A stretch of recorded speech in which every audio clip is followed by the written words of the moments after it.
Hey, Mr. Judith, Sci-Fi Live. Hi. Hi, Where there we are go. Guys. Are you joining us from the hospital? Yes. My Wow, God, you have pretty your crazy. computer. Yes, Hi, Judith. Wow. I asked Elaine, and she was absolutely wonderful. Great. It's Christine, and she brought my computer and Great. That's hooked it up great. to the Wi-Fi. And I thought I'd surprise everybody, and I miss That's everybody. Great. Show everybody that I'm well on the way to recovery. Okay, great. Well, that's good. Great. So I understand you and Adam have to go to a rehearsal at 5:30. So I just have to go to a rehearsal. yeah, that was my joke. I wish understand. I had rehearsal. Yes. Well, we can do I a. wish I had rehearsal. Well, we But can. you sound really good. You sound peppy. You sound I'm great. getting there. I'm getting there. Yeah, You that's know, good. Don't my late father used to say, "Don't let the fuckers get you down." Well, It's true. yeah.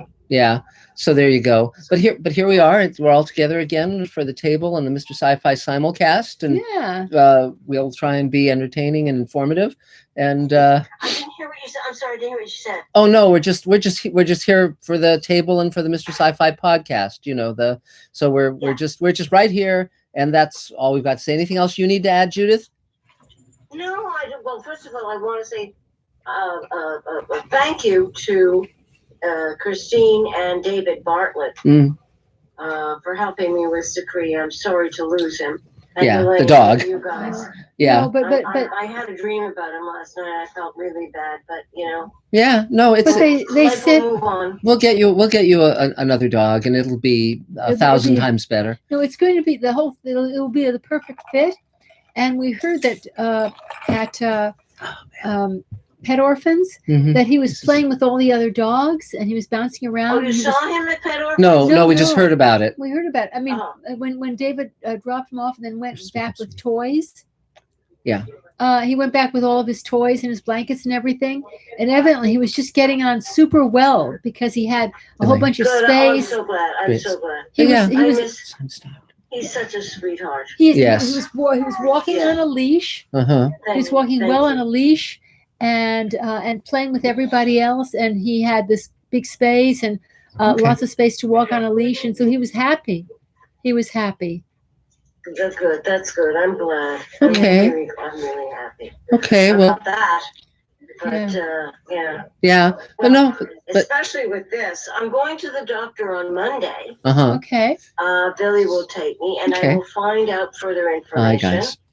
Okay. But I can't think that I'll be here all that much longer. I hope not. Okay. Oh yeah. Maybe a week longer. That's it. Then go back home and start getting my life together. Okay. Well, it's good to see you, Judith, and what a game girl. Okay. So yeah. So great. So yeah. Well, but I have to. I have to. There's too much to do. Too much waiting for me. Too much. Yes. I have to get all my stuff together. And as I say, Christine and David. Boy, oh boy. Yes. Boy, oh boy. That's great. That's great. Great. So great. So well, we're here for anything you need, and we'll continue the adventure. Thank you so much. I love you so much. Thanks. I'm going to get off now because I'm getting a little tired. My dinner just arrived. Yeah. Okay. Yeah. So I'm going to eat and lie down and heal. Great. That's great. Well, thanks. I'll be out of here soon. Okay, you will be. Well, good to see you. Well, 3 cheers, Judith. Yay. 3 cheers. Great. So, Adam, I know you have to head off in a moment. It's the Mr. Sci-Fi podcast. Are there any Mr. Sci-Fi questions yet? There is a Hayes 494 question. Hi. Who asks or says, I enjoyed your 1984 review. Thanks. Did you know in the Star Trek Next Generation episode Chan of Command, Ron Moore copied the torture of Picard by the Cardassians from that 1984 film? That's funny. No, I didn't know that, but 1984 is such a major influential text. Oh, and Judith, okay, great. Thanks. 1984 is such an influential text. It really has. We're all of us referencing it all the time, one way or another. So, doesn't surprise me. So let's see. So I just got here. Did I miss the cartoon? Yeah, you did. So Adam, I know you have to peel off. Did you want to take your turn? Yeah, let me take my turn real quick. I'm going to make Edison the host so we can transfer it to Great. David Bartlett when he gets here. Good. Good, Should I good. give David a call? You might want to, Elaine. To see if he Yeah, might be go. running late Oh. or something. We'll see. Yeah, but not here, just over there. So yeah. But anyway, Okay, go for it. How does that work? Oh, there's David Bartlett. David Bartlett just signed on. Okay, great. It's okay. Switch it over. Yeah. Okay. You're gonna have to do that Oh, Dave, you'll. because I am no longer the host. How does one do that? So click on the little blue box in the upper right-hand corner of his of David Bartlett's box, Yes. and then there should be an option to say that says "Make Host," Make host. Cool. Wow. and there he is. Now he's the host. Great. If all of life was so easy. If only it were that simple. If only. So Yes.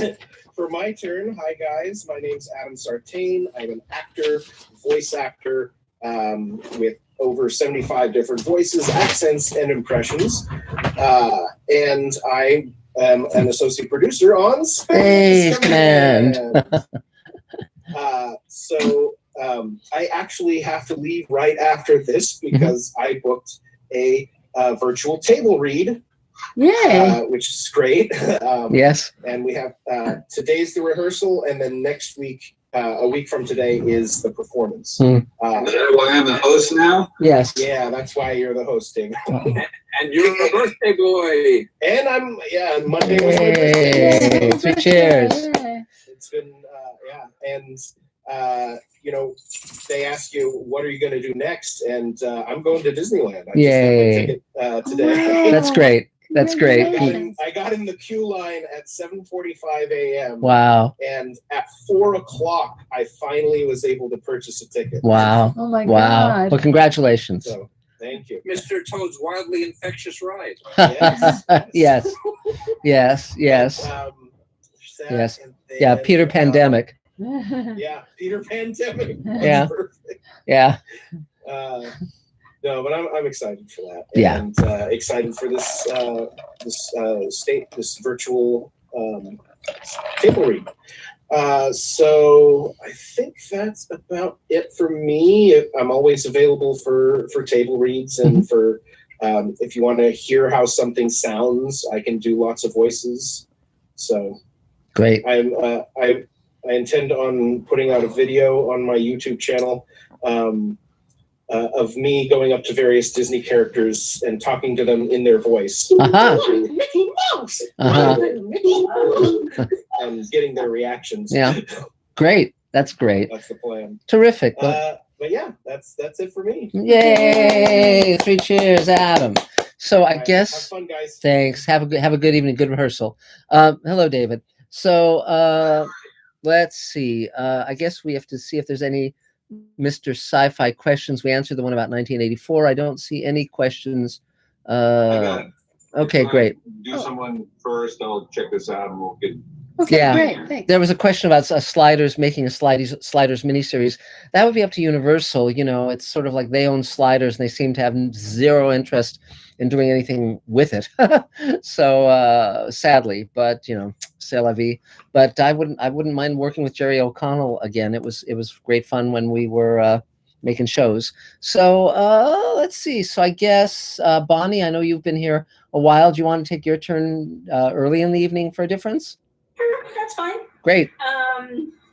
Let's see, working on different projects. Some projects for the person that has these large book and music projects. So for her, entering, proofreading, different things like that. And then I've been working on things for this composer group. We're now reaching out to the leader, the person who began the group. There's a musical theater project that to orchestrate and do a lot of work on, good budget. So he's trying to bring in the whole group for that. So that could be a big project. It's great. Yeah, doing just a lot of different projects and all, and keeping busy. Still busy with a lot of union things and on a lot of committees and things like that, and that's going well. I may be forgetting other things, but anybody need anything music-wise, I'm around. Great. Yay, thank you. Great, That's terrific. Great. Yay. Okay. Yay. Yay. 3 cheers. So David, are there any Mr. Sci-Fi questions? Well, there's a hip hop on the sliders question, which is the Leviathan says you might know someone at Universal if you know someone else, and is this something that could be interesting? Well, I mean, there's no telling. I mean, obviously, it's always fun to come back to something years later and see how one can riff on it. That's fun. I'm not averse to it, but it's not on my top 10 things I want to do with my life because, been there, done that. And, but it's a swell show. Yeah, we got to do a lot of really fun episodes. You did enjoy it. Yeah, very much so. Very And Jerry much so. O'Connell is the best sport in the world. Yes, and for those who don't know, I was a writer-producer on Sliders during its 4th season, the good season. And so there's that. So let's see. So how about Siegfried Peters? Why don't you take a turn, unmute, and introduce yourself? Yeah, hi. I'm Siegfried, and this is Kazaway. Hi. We are filmmakers and director, producer, actor. She does like everything post-production. Great. So we are here basically because we're basically trying to connect with other filmmakers, but also people who are like crew. So Sure. want to help make projects. We're always looking for people who are willing to help out and like DP, sound, Great. different people for different things. So. Well, that's great. Well, the table's made up of thousands of members all around the world, and so you can get on the table, email David Bartlett can help with that, and then it's very easy to reach out to people and build teams and build crews and all of that stuff. The main thing that's helpful in terms of building crews to get appropriate people is specificity, like specificity of what you need, the tone of your work, specifically the kind of headset you like, and the kind of product that you make, because then you draw the correct people. What gets people in trouble is when they're just a little bit vague and say, well, I like to do dramas. It's sort of like, white noise. But if you're a little more specific, then people say, that may be a fit for me, and that's when you draw people in. Yeah. Okay. Yeah. I would be more specific in an email, like because right now we're trying to produce a short film. It's low budget. Great. But then we're also working on like a pilot for a TV show, which would be a higher budget. So cool. It's all kind of all over the place. So well, yeah, that's great. But then you say that here's the basic, thumbnail of the plot, the basic thumbnail of what we're aiming for with the short and with the TV thing. Is there a kind of material you gravitate toward? Material we gravitate towards? Yeah, like drama, basically. Okay. Drama. Not doing anything really comedy or sci-fi right now. That's fine. No, drama's great. Just specify what kind of drama. Again, you're looking for a fit. And if you say, I like dramas like this, or this is the basic turn of my piece, then that ignites people. Yeah, when you put out the request for what you need, absolutely. I mean, you don't have to go into vast detail, but if you get a hook and you say, well, this is a lot like this, or this is exploring that, and this is my background, just a sentence or two, then people can put a hook in. Other than that, it's like fishing, Yes.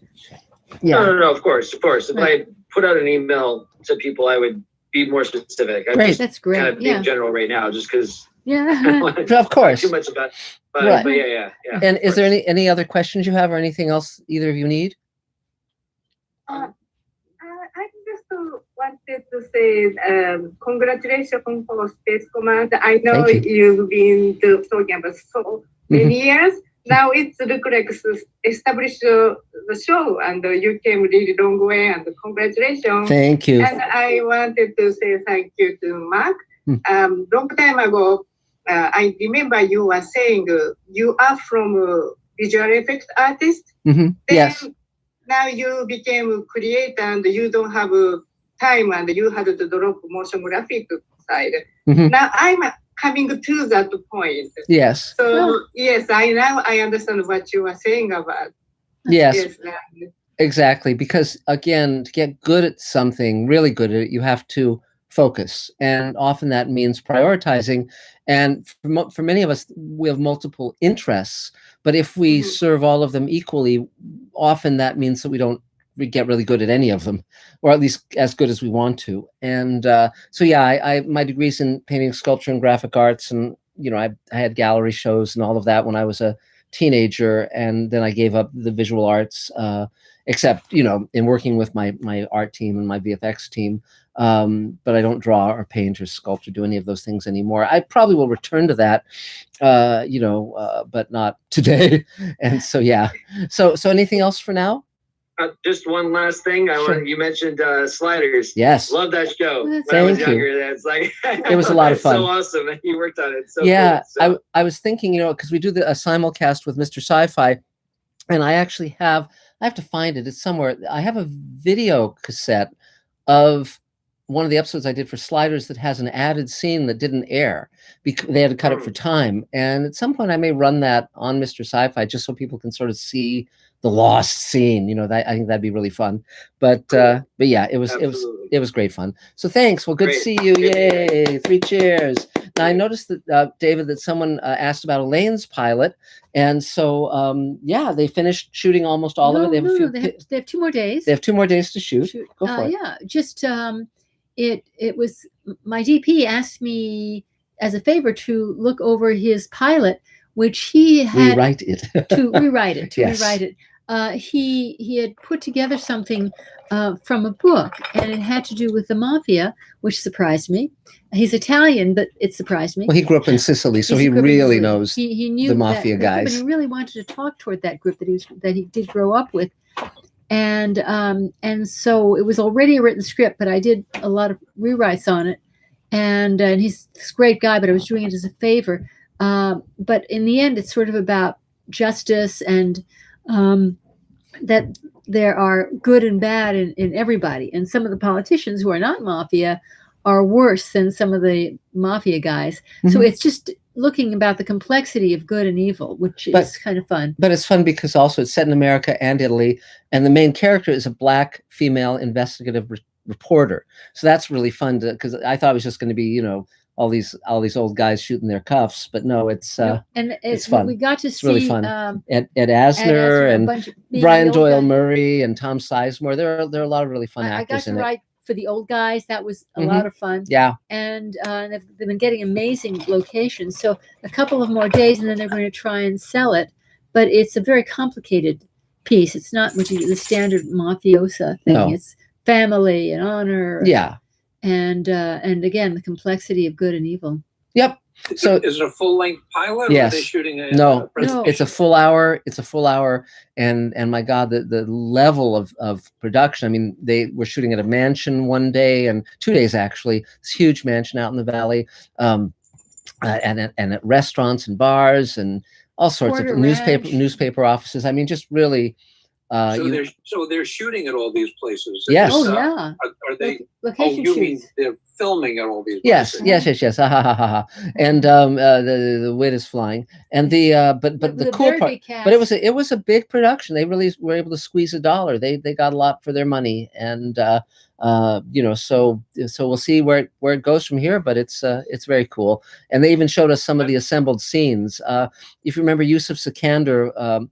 Was a friend of mine, a Muslim friend of mine, who I named Bob Picardo's character after in Space Command. He's a jack of many trades in cinema, and he's functioning as their DIT, storing the data. But as he's storing the footage, he's editing it. So he actually showed us a couple of edited scenes while we were at a location while they were shooting. So that was pretty fun. But my DP is good. Who's directing? Massimiliano Travis, our DP. And so it's going to look really good. Yeah. So it was fun. He's got a hell of an eye. And yes. Again, I don't know where he found some of those locations. Well, he told me, but it's like amazing locations. They searched to hell and back to get these spots. Yeah, it was great fun. So Gerald OConnell, I know you've been waiting a little while, so why don't you take your turn? Sure, thank you. So I'm not sure who else was around the last time we talked, but I'm based in Chicago for the next 2 months, and then I'll be in LA. Great. Well, great. I really loved your suggestion, and I'm following through on doing the radio play. Oh, good. I went to YouTube and started listening to them. It's kind of like, I don't know why I didn't think of that earlier. Yeah. That's a perfect pandemic project. Yes. Yes. You don't actually need to have everybody in the same room. No. And you get actors to work on it. Yeah. So I've been thinking about how to execute on that idea. Yeah, and remember, I mean, most things are refinable. In other words, let's say one of the actors isn't strong, you can always recast and stick in those lines, and editing something like that in audio is easier than doing it in film, a lot easier, you know. So so a lot of people get very stuck on perfectionism, and it can be paralyzing. So it's important to just start, and then, you know, you roll with it, and you know, that's so good for you. 3 cheers. Yeah. Right. But my first objective is to finish my my first feature. So I should have my first draft done this weekend. Cool. And work on some refinements, so then I can get people to start reading it shortly. Great. That sounds great. So any questions or anything you need right now? Not really. Okay. I'm kind of excited about the slider stuff, and every time you say my name, my ears perk up. I go by Jerry O'Connell. Ah, how fun! How fun! Well, the interesting thing about Jerry O'Connell, who starred in Sliders, and you bear an uncanny resemblance to him, I must say. He was in his early 20s when he was starring in that show, and he also was directing that show. So at one point, they canceled the TV show Time Cop, which was on the soundstage next to our standing sets at Universal here in LA, and they were just going to tear them down. And I immediately thought up a story that could utilize these amazing futuristic sets. And I said, you know, don't tear them down, put a pin in them. We can use them. And then Jerry was directing that episode. It was called Slide Cage. So I took Jerry and the rest of, you know, our key crew members around on a tour of those sets to show them where I was staging each scene so that they would understand what I had in mind. And it was great. It was terrific. He was very collaborative, very fun to work with, and a really good guy. So yeah, absolutely. Have you ever started a story idea or script solely from a location? One can. I don't think I have off the top. I mean, usually what I'm writing from is standing sets. So for instance, you know, or knowledge of budgetary constraints. So for instance, you know, when I came up with Far Beyond the Stars for Deep Space Nine, I knew how the ways you would contain that, and even that was on a big production scale. But usually with Babylon 5 or whatever, you'd have standing sets, and you'd make sure that you were putting things in the sets they had or sets they could redress. You try not to have location moves. Anytime you go on location, it's much harder to control. When you're on a soundstage, it's much more controllable, and I tend to like that. That's one of the reasons why I like science fiction, because primarily you're on a soundstage. And but when he first began, he'd written something, and he pulled me over because he said, "I wrote in the script, it blows up." And they had to blow it up. Yeah, it's true. It's true. I mean, you know, it's an army of people. You write something, you know, that takes you, you know, no more time than it would take to say it. And then a whole army of people have to make that happen. It's pretty remarkable. And, you know, it's great fun. It's really great fun. And I was very lucky. When it's in the budget. Yes. And again, when I transitioned from animation to live action, for instance, when I developed Captain Power for television, I didn't have a sense of budget at all. And so it was very difficult for me to write scripts for that show because I didn't know how to write to a budget. And unfortunately, the producers had never produced a live action show, so they didn't know either. And that was, you know, the blind leading the blind. By the time I got to, you know, Lazarus Man or Sliders or any of the later stuff, I absolutely knew how to write for a budget. And the first question out of my mouth on any show would be, what's our pattern budget? That means how much per episode, how many stunts can we afford, how many visual effect shots can we afford, you know, how many speaking roles, how many extras. I mean, I got very specific, because there's no point in writing a script that they can't make. And so now I'm very conversant with all of that stuff. And as David Bartlett knows, I'm just, you know, I'm never trying to write something beyond what a budget can do. But they're great tricks. You tell them about the train. Which one? The oncoming train. Well, there was one episode. I was executive story editor on a show called Beyond Reality, which was kind of like an X-Files kind of show before X-Files, that I did with Ricky Manning and Hans Beimler of Star Trek: The Next Generation. They were our showrunners, and I wrote a script called Range of Motion that was about a ghost who was murdered in a subway accident, and there's this quadriplegic guy that she's able to give movement to. And so we were down in the subway tunnels, and we had a subway train rushing toward this guy who was on the tracks, and they couldn't afford to rent the train. They could afford to rent the tunnel. And so they built the facade of a train with the two headlights. And then, but in the dailies, you could see feet at the bottom pushing it from behind. And then in post, they removed the feet so you wouldn't see them. So the finished shot looked great, but in the dailies, it was absolutely ridiculous looking. You know, it was like a human-powered subway train. So, you know, but yeah, yeah, exactly. Yeah, because what I found recently, I've been doing a lot of reading over the past year. Oh, good. There are 2 towns in southern Illinois that are completely abandoned. Wow. Wow. Completely abandoned. So they have all the buildings, and they're more modern, yeah, town. Wow. I'm just saying that's a perfect location for like a sci-fi story. Yes. If you have the right story. It's true. And one can write very much those kind of specifics. There was a low budget zombie TV show. I think I watched it on Netflix, but each week the episode would be set in like a gymnasium or a restaurant. They choose one setting for people to like fight the zombies, and they had a million zombies. They had a million, you know, visual effects in terms of zombies getting shot or whatever. But they set it out. Clearly, they made a deal with some town where they could go from location to location within this small town, and so they were choosing their locations very cleverly, and that allowed them to actually, you know, get a lot for their buck. So yeah. So any other questions, Jerry? No, that's all. Yay! That's all for this week. If I can ask something about Jerry O'Connell, the other one, Jerry O'Connell. One thing that I saw that really had a lot of potential that he did, flawed, but it would have been really interesting if it had made it a series. Mm-hmm. They burned off a few Halloweens ago, I think 2012, the pilot for the hour-long dramedy of the Munsters, called Mockingbird Lane. That was done by, and I'm having a brain fart on who created it, but anyway, O'Connell played Herman. Wow. And it wasn't at all the Fred Gwynne, Boris Karloff kind of makeup. Just a regular looking guy who just happened to have a lot of stitches and zippers if you took off the shirt. Wow. And it was an interesting concept. Didn't quite make it, but there you go. Oh, and Eddie Izzard as grandpa was pretty good casting. Wow, that's clever. So great. So David, do we have another Mr. Sci-Fi question? Yes, we have one last Sliders question. Okay. That is, if you had fun working with Jerry O'Connell on Sliders, what about the rest of the cast? Yeah, I mean, you know, in season 4, we didn't have what's his name from Raiders of the Lost Ark. You know, the professor character, but yeah, the cast was fine, no problems at all. They were very collaborative, and it was a fine season. One of the interesting things was that it was a very everybody. What? Sam Neill.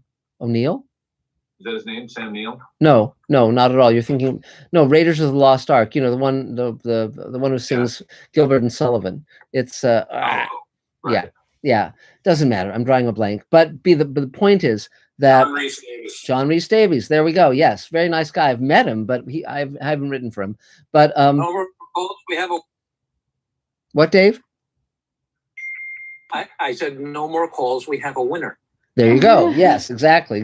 Wins a set of dishes. But yeah, the cast was great, and you know, but the writing staff was very small. It was only 3 writers and 22 episodes. And one of our writer producers was a writer who came off WKRP in Cincinnati. And so he was a really very funny writer, and I mean, comedic. And he also was a whiz when it came to history. And so he brought a lot of knowledge and also a very different take on things than Chris Black and myself, who came out of science fiction. So it was a very, very good mix of writers on that show for that season. It was a lot of fun. So, okay, great. So let's see. So next on my screen, I guess, Nina, if you want to take your turn. Hey, everybody. How y'all doing? Great. I'm organizing my thoughts. Doesn't happen often. I've got a lag. Kim's working on the studio downstairs building it, so it's kind of crazy. I figured out what the problem is when I'm unmuted. I think it's my Wi-Fi. So when I go to when I start just using the wired internet, that should be gone. So sorry. Great.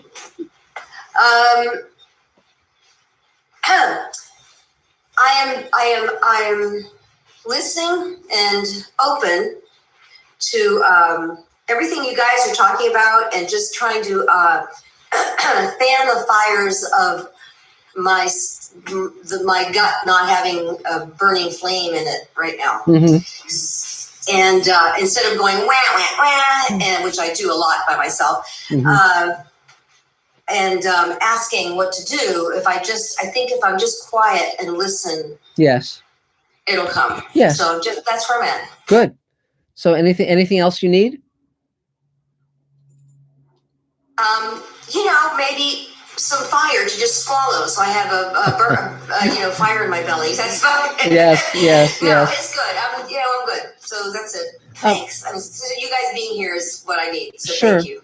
One thing that Ray Bradbury talked to me about in terms of inspiration is you start to think about the things you love and the things you hate. So the things that you feel strongly about, whether it's negative or a positive, and that can be a good way of kind of getting the juices going, because it's something you have a strong feeling about. I think that's very good advice. And just to let you know, and what Ray would do is he would just write, every day, 5 days a week, and he would just kind of start with a title, just put down like a word or a phrase like the letter or, the ocean or whatever, and then just kind of start. And he would write an entire short story in one sitting. This is in his youth. So he'd be writing like 50 short stories a year and then take 2 weeks off. And, and it really worked for him. And he would spend the rest of the week polishing that story, and then he would just send it off to his agent at the end of the week, and on Monday he'd start all over again. So, but if we do drift into white noise, yes, it's sometimes it's very helpful, especially it happens to a lot of people because of the COVID and the isolation. Is to, if you can have lunch with somebody, that's great. But if not, if you can have lunch over the net, chatting about these things and saying, what do you love, what do you hate, my best memory, those kind of topics. Sometimes the back and forth of that, the liveliness of just having human interaction, and somebody saying they can really help. And then if you say, well, this really bothered me, oh my God, the same thing happened to me. It must happen to a lot of people, crazy mothers or whatever it is, where it starts to, with things that sort of drift through your mind, you realize that it's important to, certain things that drift through your mind are actually very important and key to a lot of people. And sometimes that can be triggering, but isolation is a killer. That's why that's the worst punishment you can have, in prison, solitary confinement. So it's good to just get in touch with other people and talk about those things. Yeah. So great. Terrific. Yay. Nina, appreciate it. I think about that. Great. That's nice, Elaine. You don't often talk about your time in the slammer. Yeah, exactly. It's she was. I hate to show off. Yeah. So David Bartlett, is there another Mr. Sci-Fi question? Yes, JSP, Mr. Sci-Fi, was it fun to write for 80s cartoons? And how was it working for Filmation? Yes, it was. It was a great way to learn my craft. I'd never, some of my friends who wrote for animation were like huge animation nuts, like Paul Dini or my friend Jerry Beck, who's one of the world's experts on animation. I never was. I never aspired to be an animation writer, but I knew I wanted to write for science fiction shows like Star Trek. And so when Michael Reeves invited me to collaborate with him on animation when I was, in my early 20s, I jumped at the chance, because that would be a way to write for network shows and start to get credits and all of that. And so just by luck, I happened to be a writer on Smurfs and He-Man and Super Friends and Real Ghostbusters and on and on and on. I was the god of animation. And it was a lot of fun. It was this very small group of people. We knew each other, the writers. We all knew each other. We'd have parties and hang out with each other. Paul Dini and Buzz Dixon and Mel Gilden and Michael Reeves and Bryn Stevens, his wife, and we were all in our 20s and early 30s, and we were all writing multiple shows at once. So on a given week, you might be working up ideas for Smurfs and writing a script for He-Man, or, you know, or Biscuits, or Michael Reeves and I wrote the entire series of Pole Position, just the two of us. And, you know, Black Star, that was another one we wrote for, just on and on. I mean, you know, The Littles, I wrote a bunch of those, including a feature. It was fun. It was, the great part about writing for animation was the characters were extremely distinctive. So in other words, a Papa Smurf line would never be a Brainy Smurf line, or, you know, or Smurfette. You know, they were all, and they were voiced by incredibly talented actors, you know, like Paul Winchell played Gargamel. And so you never had problems with actors who couldn't act or characters who were bland. And all of the shows were either superhero / science fiction on one side, or funny animal / things like the Smurfs on the other. And they were all within sort of an action adventure formula. And so we were all writing all of that stuff.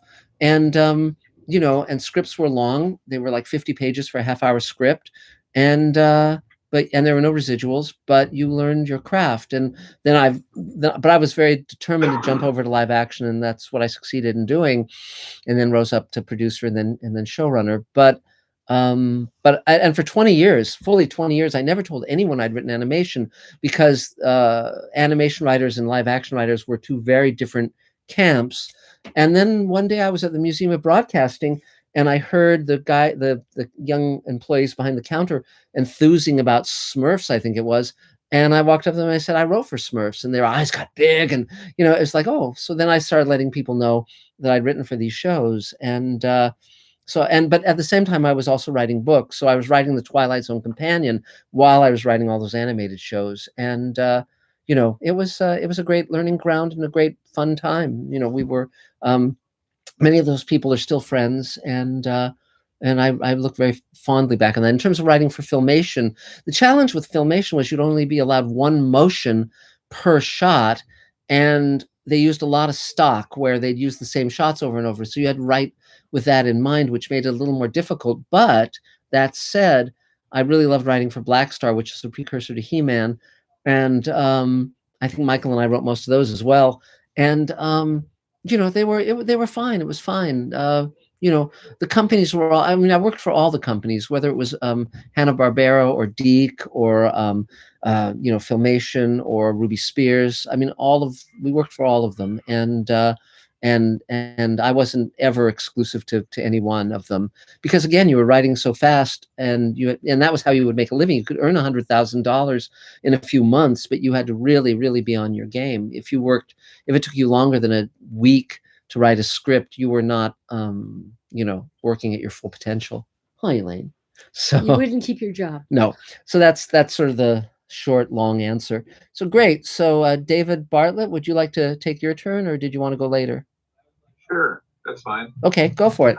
Just so you know, David and Christine, you came just a minute late. If you didn't know that, we were joined Judith was here from the hospital by Judith. Mm-hmm. So Judith did speak to us from the hospital, highlighting both you and Christine for saving her. Yes. Well, I have the scars to show it too. There's a couple of dog bites here. Puppy. From my little friend, which was, without irony, too bad Mark's on here for this. I am here. I was just adjusting the blinds. I don't think it's any small irony that the dog that I loved and hated and bit my arms for 3 days was named Zicree. Yes. But yeah, he did take apart one of my shirts and the legs of my coffee table. Mm-hmm. And we had some fun, and we had a lot of howling and yowling. And he is now in a very safe hands of a puppy home that is taking care of him until someone adopts him. And they're really wonderful people. I've been out there twice. That's great. They're great. So no need to be alarmed. Cool. Yeah. But or about me. Apparently, I did not get that, and I'm fine. Mm-hmm. So, great. I am David Bartlett. I am a producer, director, writer, cinematographer, editor, actor. I say filmmaker, also true, and a teacher, human rights activist, and a producer of Space Command. Yay! Yes. So I also handle post-production, producing visual effects, odd table readings here and there, and interesting ones both. No, they're all interesting. We just did one for a show called Speed Haven. I'm sure Mark's going to talk a lot about it. It was very successful, very entertaining. I have, let's see, a background starting at 10 years old when I made my first film. Did more films in high school and some plays in theater. Amoeba Music is open. Yay! I took 5 trips there to wait for the line to be short enough to manage to go in. And I got a couple of Francis Ford Coppola films I have been collecting because he's a big hero of mine. And he also just turned 80. So I have a friend in Seattle that managed movie theaters for many years, and we keep up on these things. And we also saw Apocalypse Now at the Cinerama Dome in the original 5.1 sound, which it invented. Francis Ford Coppola invented 5.1 sound and premiered it at the Cinerama Dome. And someday we'll do a history of audio and cinema if you want to. It's a little dry, but it's fascinating for certain people. And so I bought 2 films of his, one of which was Finian's Rainbow. Yay. So Finian's Rainbow is an okay film, frankly, but it was also a musical that I was in high school as a performer. So I had a little kind of first full circle weekend in a certain way with Amoeba. Great. And it's back in the saddle. You know, it doesn't have the same character as the other store, but it does have its own new character, which I think is interesting. Great. So anyway, I moved to Hollywood in 1980, started working right away on some very big films as an intern, and then some low budget films as a set carpenter and working in visual effects with people like Bob and Denny Skotak, who later won Oscars for The Abyss and many James Cameron movies. And I was a set carpenter with Jim Cameron. At the time, he was Jim, and Galen Hurd, associate producer. And then I started working in bigger budget films as a sound designer, like Pulp Fiction and Speed and Total Recall and Predator 2 and Tremors and many others. And I started working on my own independent films after that and have won now 64 Film Festival awards. Great. But the new news is that a film that I produced and directed, I co-produced with Koshik from the table here, and directed has just been announced winning an award at the Houston Film Festival. Now I have 65 Film Festival awards. So another couple of weeks, we're going to find out which that is, because that's how Houston works. You get one of maybe a bronze, silver, gold, platinum. And then when you go to the ceremony, you find out what you won. Wow. So this year, the ceremony is not going to actually happen in the physical sense. Yes. But the day after celebration, which is a lot of fun in Houston, is you get to go to the Houston Space Center and go on a boat that is in a boat race with other boats. These are yachts, big yachts, in the harbor, and there's a party, and you can meet other filmmakers and talk with them and all that, and it's a lot of fun. It's great. So that's coming up. So let's see. What else? So I always tell a story every week, and I actually have a story that comes along the lines of being clever on the set with things like Mark's, train that was on the tracks, and there wasn't really the budget for a real train, but you could get access to the track. So I did a short film that I produced and edited called Greasy Lake, L-A-K-E, and it's from a famous P. Corkerson Boyle short story. And it takes place the climax of the film takes place on a lake. So we found a river that was still in Malibu Canyon, and we were able to use this for the night to shoot all the lake scenes. We put a camera on 3 little inner tubes with 2 pieces of wood and mounted it, and the cameraman was in a wetsuit, and he could pan and tilt the camera and move it at dolly any way he wanted when we were in the water. So I sat in a rowboat for 8 hours straight, my knees locked into one place, because I was also the first AD. And we had to have a truck arrive and pull up and stop with the headlights facing the camera, and the legs of the bikers walking back and forth, trying to find these guys that were hiding in the water because they had destroyed one of the bikers' motorcycles. So how do we do this? Because the location we found didn't have any way for us to stand on the water because the water had sloped off really steeply. So we had to shoot somewhere else at the last second where there was no road for the truck to drive up.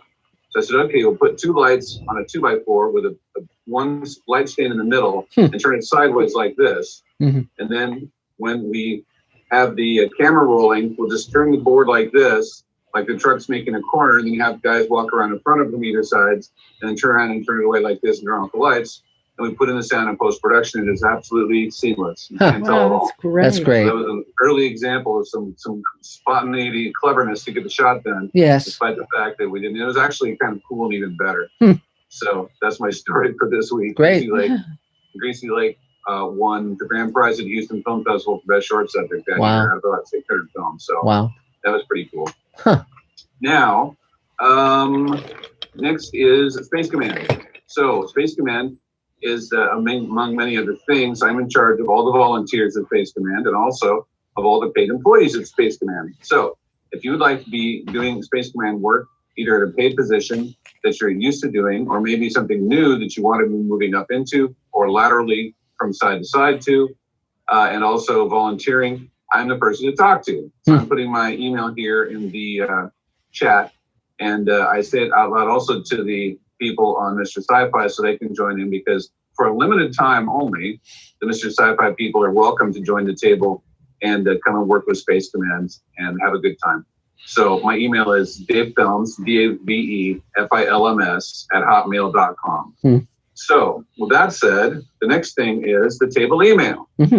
The table, I don't think I hype Space Command enough. We're actually getting closer to shooting something. We're building alien spaceships, and the alien spaceship interiors is the new alien spaceship. So we're kind of making the new environment of the ship up newly from ideas we're having as we go, and concept that Mark and Elena have had up to this point. And Eric Rodriguez, who designed a bunch of the sets as well. Yeah. So I'm building many of these pieces and are getting close to being able to testing them. So I'm going to test them with lights and with fog in the room and different kinds of concepts that we're having, sort of see how it'll go. I definitely need help doing that. In fact, I have 18 set walls that are 4 feet wide and 10 feet high, and they are currently upside down because we had to put light heads in them upside down and not turn them all back around the other direction. And I would love to get help with that. Even tomorrow would be good, but next week would be a great time to help me with that if you're so inclined. Yeah. So great. Oh, and David, yeah. one thing I was going to mention is, I don't know if you saw, but there was an email from the fellow in Dublin who wants to help. I don't know if you saw that. It was addressed to you, so you might want to look at your emails, because today? It was, yeah, I noticed it yesterday. Yesterday, I'll check out for yesterday. I might have seen yesterday. Yeah. Okay. I remember something like that. I'll check it out. I think his name is Ivan. Ivan, I think.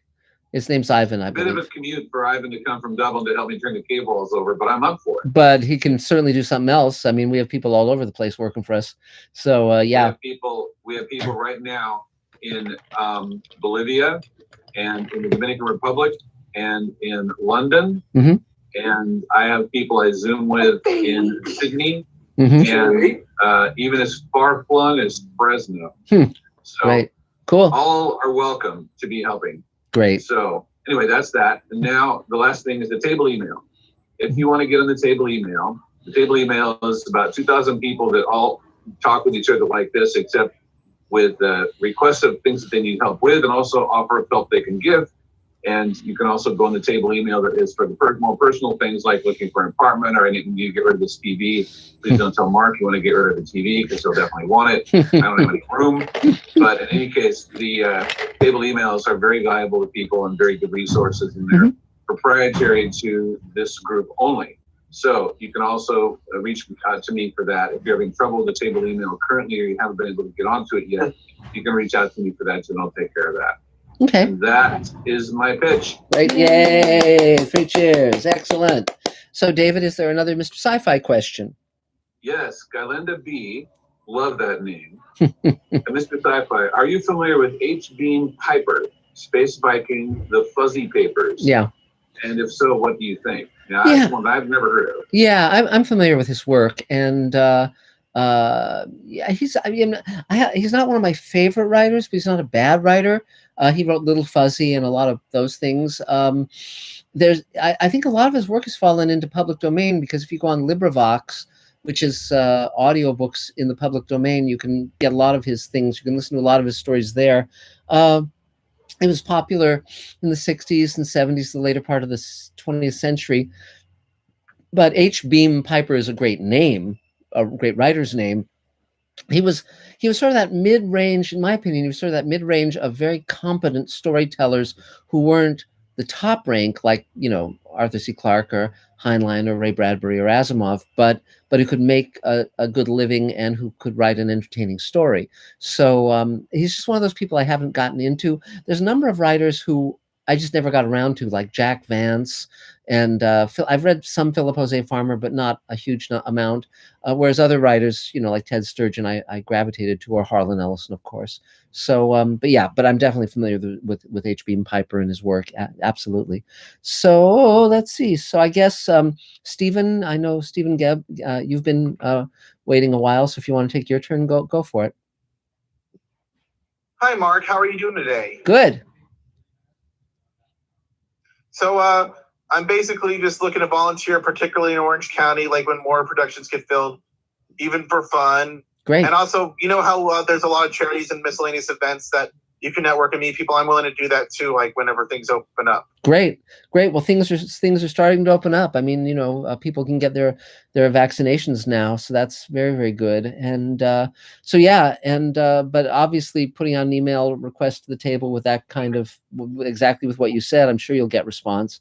And yeah, so what is the best response to? So what is the best way to figure out what you'd like to do with the film industry if you'd like to go in? Just basically volunteer and see what's worth. Yeah. Meet people. Yeah. See what you enjoy. See what you seem to have an ability for.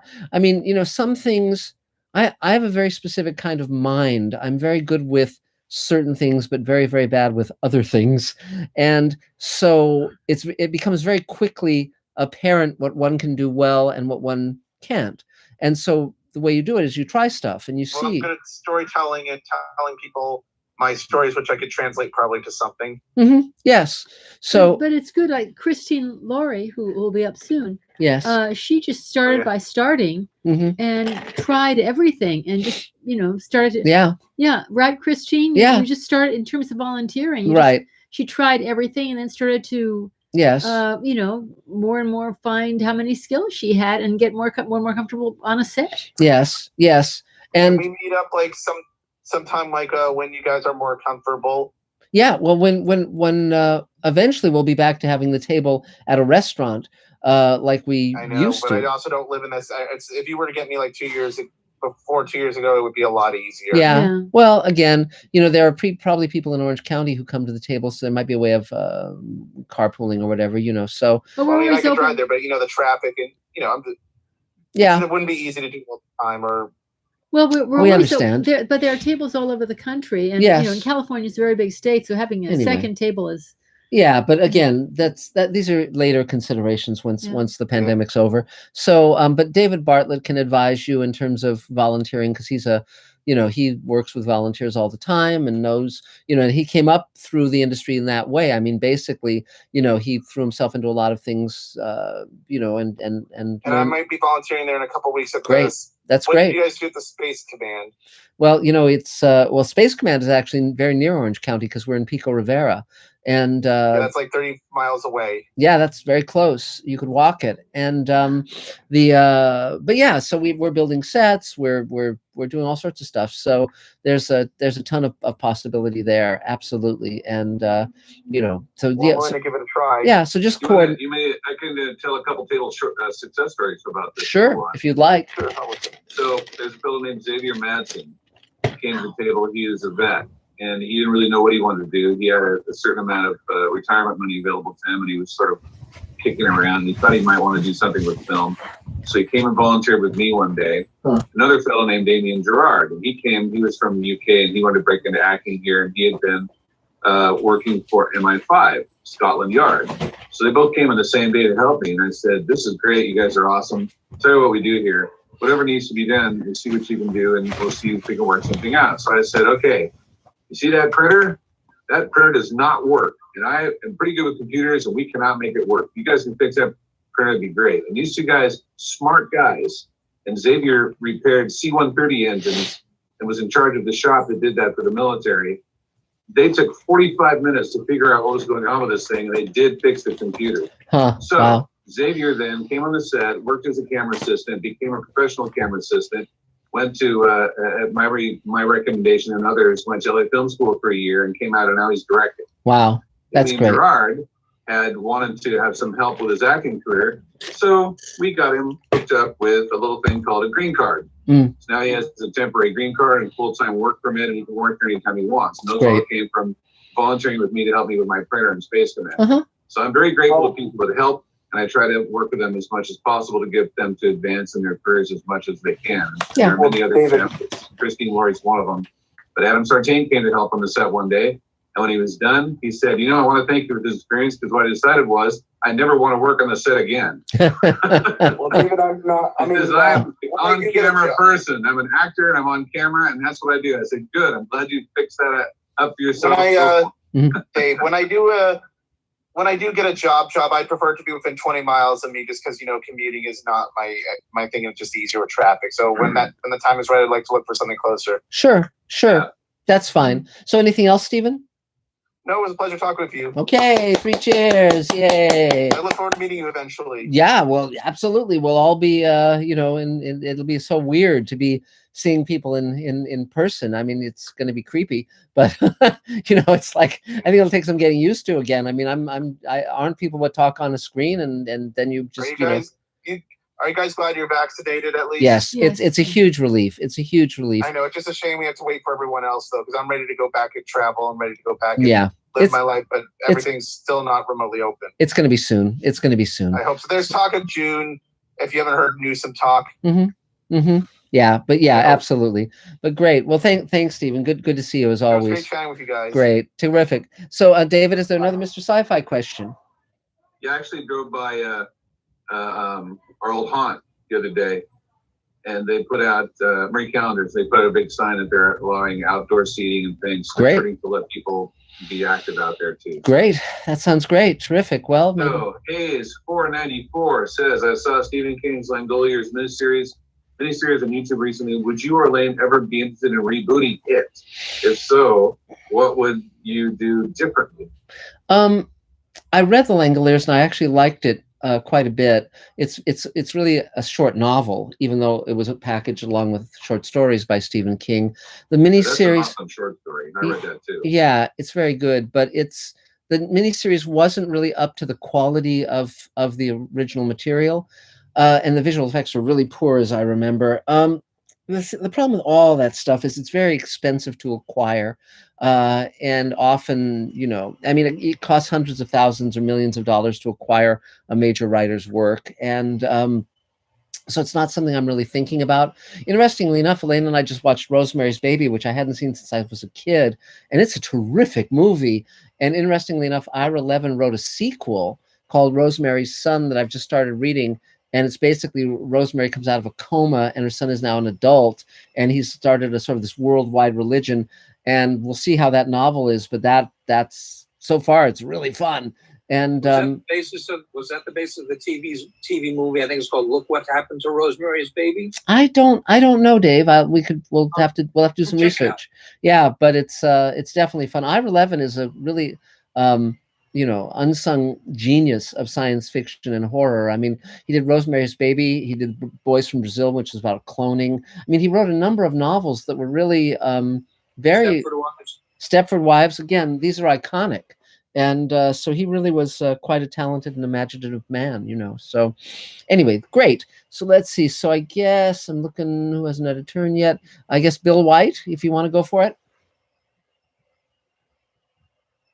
There you go. Hi, everybody. I'm Bill. I'm an actor. I studied at the American Academy of Dramatic Arts in New York and with Terry Schreiber. Great. Ed Norton's coach and Mary Louise Haber. I've got a ton of work, a lot of stage work, but you've never heard of me. And I'm coming out of my, the COVID now, and I just realized I got to get a new headshot because this is new. Mm-hmm. So, yes. Anybody got a recommendation about a good headshot photographer? I need one. Actor, screenplay writer, working on a couple of short stories now too. Actually really kind of enjoyed the isolation of COVID, and I have spent it in Sedona, Arizona, mostly. And yes. Now I'm back in LA. Wow. And let's see.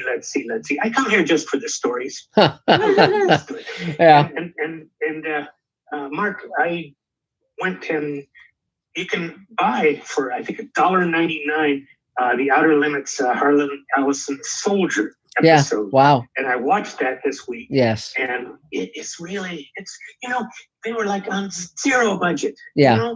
And the alien set is just strange. And yet, Harlan Ellison puts in there just some terrific themes. Yes. It's got some strong, it's intellectual. Yes. And that was always true of Outer Limits. I loved Outer Limits. It scared me to death. Yeah. What else? So I guess that's enough out of me. Congratulations, David, on finally reaching your goal of 65 awards. I know it was tough just being at 64. Sure. Yeah. Yeah. And I want to get hold of a copy of Greasy Lake if you recommend it. I love that's a tricky, but if you send me an email, I'll see about it. I only have it on VHS and 35 millimeter film. There you go. Okay. But I got a hell of a resume, a lot of stage work and voiceover and indies and commercials and industrials, but it's all back east. And so I'm excited now to be doing the LA thing. And when you open up the table, are you gonna have to call ahead for a reservation for 2,000 people? No, we usually get about 40 or 50 on a Thursday. I mean, basically people are asked to come once in person to get the vibe of the group when we're normally operating in person, but then from then on they can be on the email and they can come or not come or whatever, or if they go to one of the tables in the other cities where we have it, like New York, they're welcome there as well. So it's designed to have very few rules other than mutual supportiveness and just basically no bullshit, but yeah, so it's quite fun. We've been at many restaurants over the years. The table's been going for 28 years, so that's pretty amazing. And Elaine and I started it, so and every Thursday, so it's there's actually a documentary on it that was made about 10 years ago that's quite interesting. And so that, yeah. And then in terms of look out. I'm sorry. That's okay. I'm muted. Wow, there we go. But also when you mentioned Soldier, the Outer Limits episode, if anyone hasn't seen the original Outer Limits, it's a great show. It's not as well known as Twilight Zone, but it's got wonderful episodes, wonderful acting, wonderful writing, and it's produced by Joe Stefano, who was the screenwriter on Psycho, and phenomenal show. The Soldier, of course, was one of the inspirations for Terminator, and when you look at that war-torn battleground of the future, it's so reminiscent of Terminator. And Michael Ansara plays the soldier from the future who was hurled into the present, and he was a wonderful actor. And for a time, he was married to Barbara Eden, and the two of them can be seen in Voyage of the Bottom of the Sea, the feature starring Walter Pidgeon. And but Michael Ansara was a really, really great actor, and he comes from that era where there were so many wonderful actors who were on TV all the time, on all the different shows. So there you go. So anything else, Bill? Any other questions? No, I'm good. Thank you. Yay, 3 cheers. So do we have another Mr. Sci-Fi question, David? Yes, from Bob Ridge. Hello, Bob. Hi, Mark and Elaine. Any creative medium, what are your favorite stories about underdogs who succeed against incredible odds? Besides Voiceless Roar, of course. Yeah. Underdogs who succeed. Well, Wizard of Oz is pretty good. There's so many stories. I mean, it's Alien is an interesting one. I mean, you can find those stories almost everywhere you look. If you haven't, it's not science fiction, but if you haven't seen Grapes of Wrath. Grapes of Wrath is a great one. I don't know if you could say exactly he succeeded, but Well, no, but it was, finding self-respect and self-value. Yeah. With the Henry Fonda version. It's a great version, yeah. And but I have to think further about that, because I don't characterize things that way in my mind. It's just sort of like what I like and what I don't like, and it's usually effectiveness of storytelling. I mean, Rosemary's Baby was really what led me to watch that. Was that we watched Chinatown recently, the Jack Nicholson film that Roman Polanski directed, and it was so brilliant and just a great film. And so I thought, well, I haven't seen Rosemary's Baby since I was a kid. Let's see if it holds up. And it's spectacular. It's amazing. What's phenomenal about it is that it doesn't use the standard horror tropes. It's like in bright sunlight, often bright colors. It's very, very different from most horror movies. everyone in it is great. The script is great, and the direction's phenomenal. And this is Roman Polanski directed this before his wife was murdered by the Manson family, and it's it's just well worth checking out. It's on a channel called Canopy with a K, and if you've got a library card, you can watch I think 9 films a month for free on that channel, and they've got some great stuff. So yeah. So okay, let's see. So then Carol Field, I guess you're next on my screen. Hola, mis amigos. Hi. Thank you for being here. Elaine, congratulations with your being shop. It's Yeah. so fantastic. I scratched the fudge out of my eye, so if I look like a zombie, there you go. Oh, dear. There you go. Like I did something really, I'm not accident prone, but I picked up a huge postcard like this and it went this way. Oh God. Oh my. Don't do that. Don't do that. No.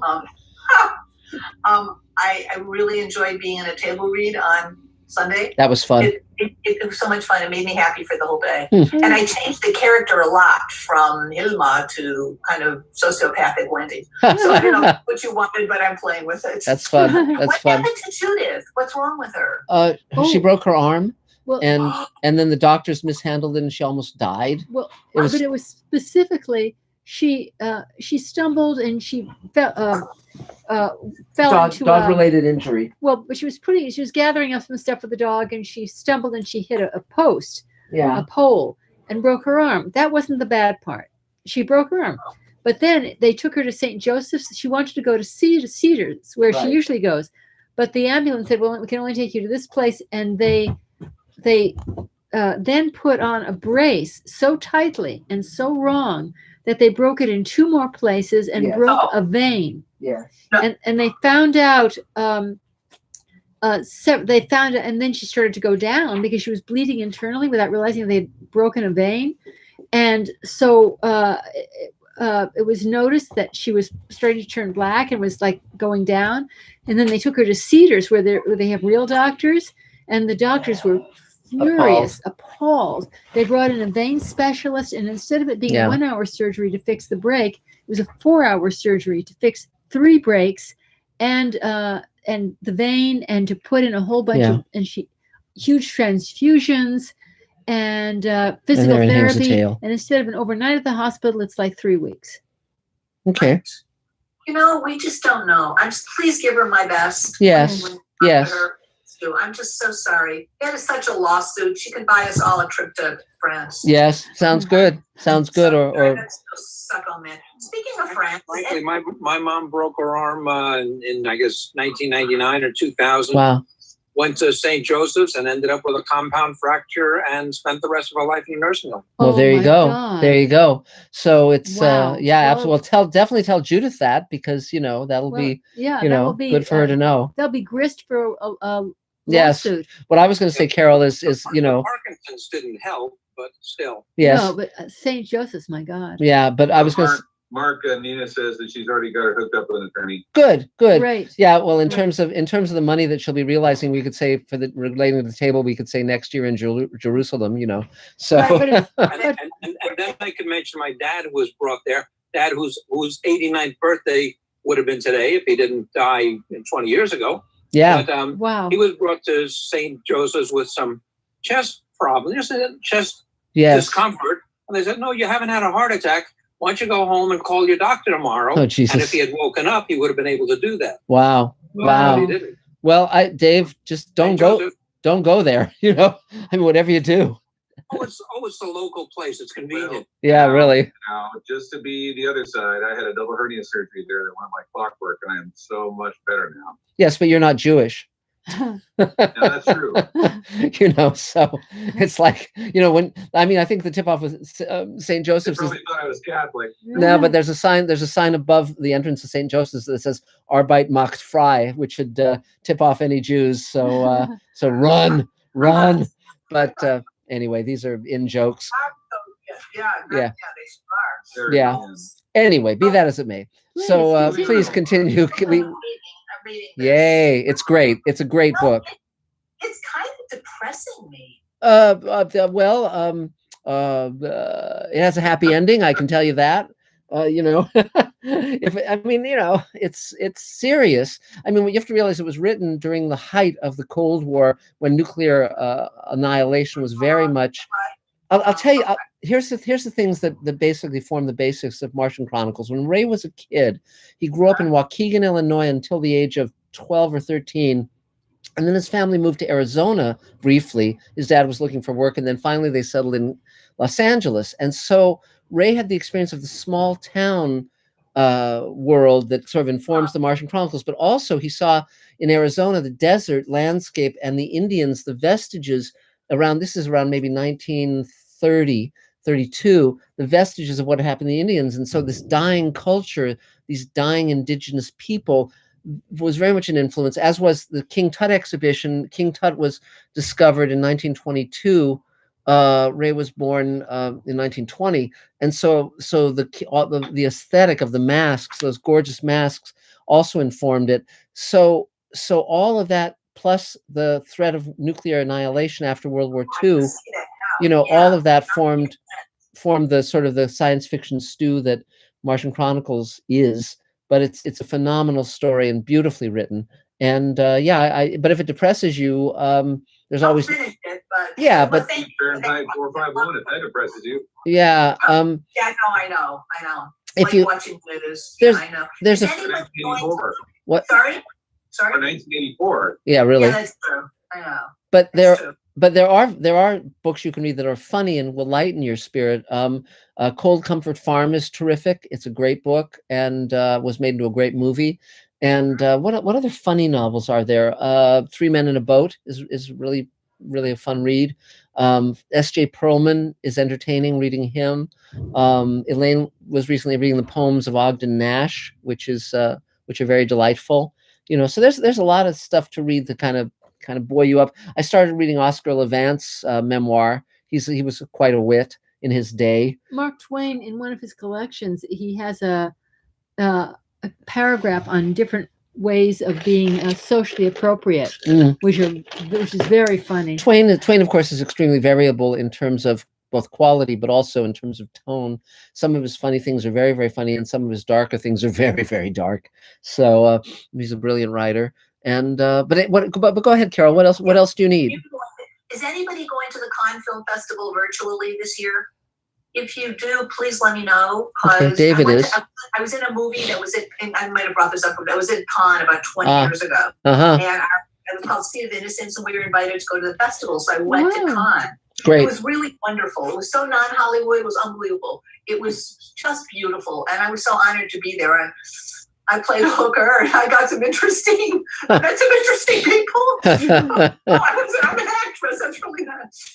That's funny. But it's probably really inexpensive this year. It's a little bit earlier, and Great. you probably need a lot of people. And I just wondered if anybody was going. So if you do, let one know. Okay. To David and to Mark, Godfather and Rosemary's Baby have both been on TV recently. Yes. And what amazing movies. I know. Just talk about holding up the test of time. And Yes. Mia Farrow was so good. Yes, phenomenal. Well, I'll tell you something about that, which was early in the movie when she was married to Frank Sinatra at the time, and when they were making the movie, he wanted her to quit acting and just kind of be a housewife, and she was going to do it. And then she told Roman Polanski, and he said, "Let me show you the dailies before you make any decision." And he showed her the dailies of the movie, and she realized what a spectacular movie it was going to be. So instead, she stayed in the movie and divorced Frank Sinatra. A better idea. By the way, if you want another little interesting tidbit, when Mia Farrow was with Woody Allen, they supposedly had one child who was named Satchel after Satchel Paige. He grew up to be Ronan Farrow. But recently Mia Farrow has confided that he may well be Frank Sinatra's child, not Woody Allen's, and he looks exactly like a blonde Frank Sinatra. And he can sing. He's got a lovely singing voice. So I don't think Woody Allen was the father at all. So interesting little bit. I read Woody's book recently. You may want to read it. Called Apropos of. I've read it. The audiobook is terrific. He reads it himself. So, but we won't go into that. So anything else you need? Yeah, it's not me this week. My new literary manager is wanting me to write the pilot for my second book, so it's just falling out of me, and that's just been yeah, it's really been fun. I talked to her today, Mazel tov. and it's fun because my book's already written, so I just have to. I'm just going chapter by chapter. Great. So that's just kind of cool, and she's passing my books around their office, which is so cool. Cool. And I keep reminding her, if you need me, I can read for you too. If you need a table read, Great. oh yeah, that's right. Because she has actors and composers too. So why the fudge not? I just love doing it. What the hell? Great. I love doing it. So thank you both for including me in your life. Great. On many levels. You're very welcome. Really. And I wish you great health. And someday I'll get the vaccine. Soon we hope. So great. Well, 3 cheers. Yay. Okay. Great. Thank you, Carol. So David, is there another Mr. Sci-Fi question?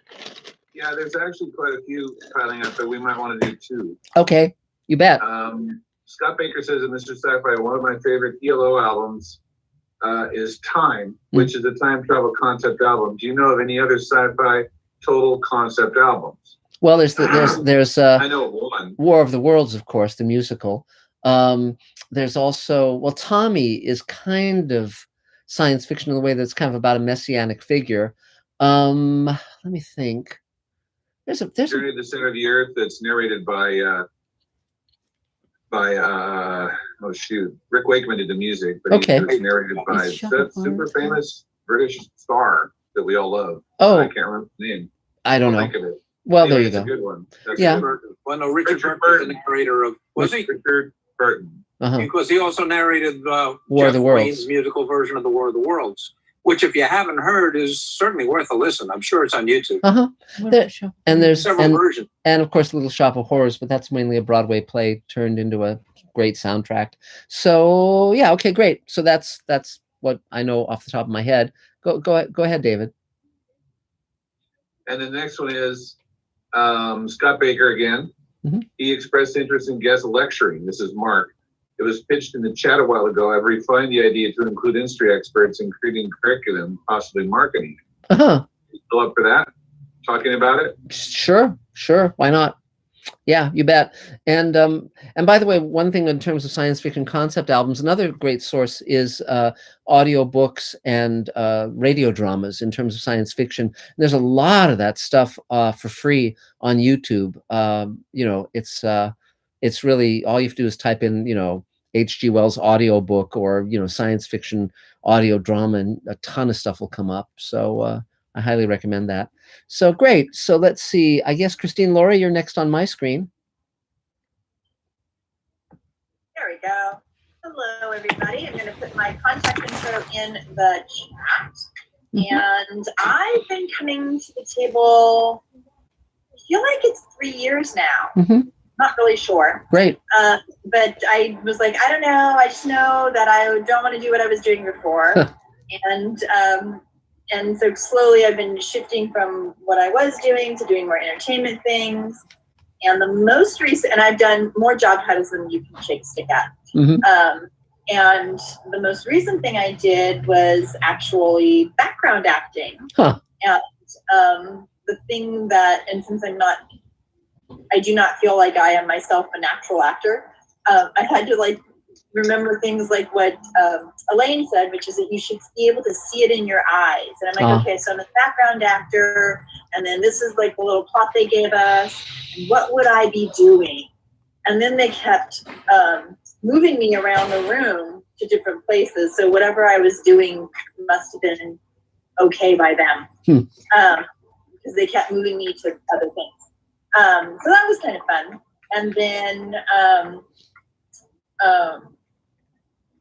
And then they corrected something about my money, so I'll be making more money than I thought I would be. Great. That's always good. That's always fun as well. Yeah, I'm just really thankful for the table and for the ability to have growth experience and new experiences and try different things. And getting on that particular set, which was a larger production, I had a hard time figuring out who did what job, because there was the first person, the second person, the third, but there were levels of them. Yes. and they were significantly very specific about what their job was. And I remember David saying that they're like, they do, you know, on a larger set that they do their job. That's the job they do. They don't cross over. So that was kind of beautiful to have had that knowledge from David Bartlett, working with him on a project, that to then bring that over and go, oh, I see that now. They're a team, but they're separate. Mm-hmm. So definitely feel like I've learned a lot there. Regarding Judith, I'm going to go visit her next Tuesday. Apparently, you must make an appointment. Mm. Really? They're not that easy to get. Mm-hmm. So I'm going to see her Tuesday, and then I think that's it. I don't have an ask. I just have a share. I miss everybody. I miss hugs. Mm-hmm. I miss three-dimensional people. Huh. And I was thinking about that too. The internet that we're using and the video chats that we're using, they were doing marketing for it back in the early 80s. They were doing test marketing, and at the time it would like go like that for the test marketing of what they were like, oh, well, do you like it better if it's, you know, streaming, or do you like it better if it's a picture? You know, it's just singularly, you know, this, you know, and so it's interesting how much technology has changed and shifted and streamlined in the decades since its first inception that I saw. Yeah. Great. So something that was, Christine, something was helpful to me, which you may not need, but I was thrown coming from theater by what all those guys did on a bigger set. You know, I thought, what are they all doing? So I think pretty cheaply you can get a thing called From Reel to Deal, a paperback, which is sort of a skim. It came of from Who Does What. Of Who Does What. It's from the 2-day film school. Yes. And it was like a skim overview of all those guys.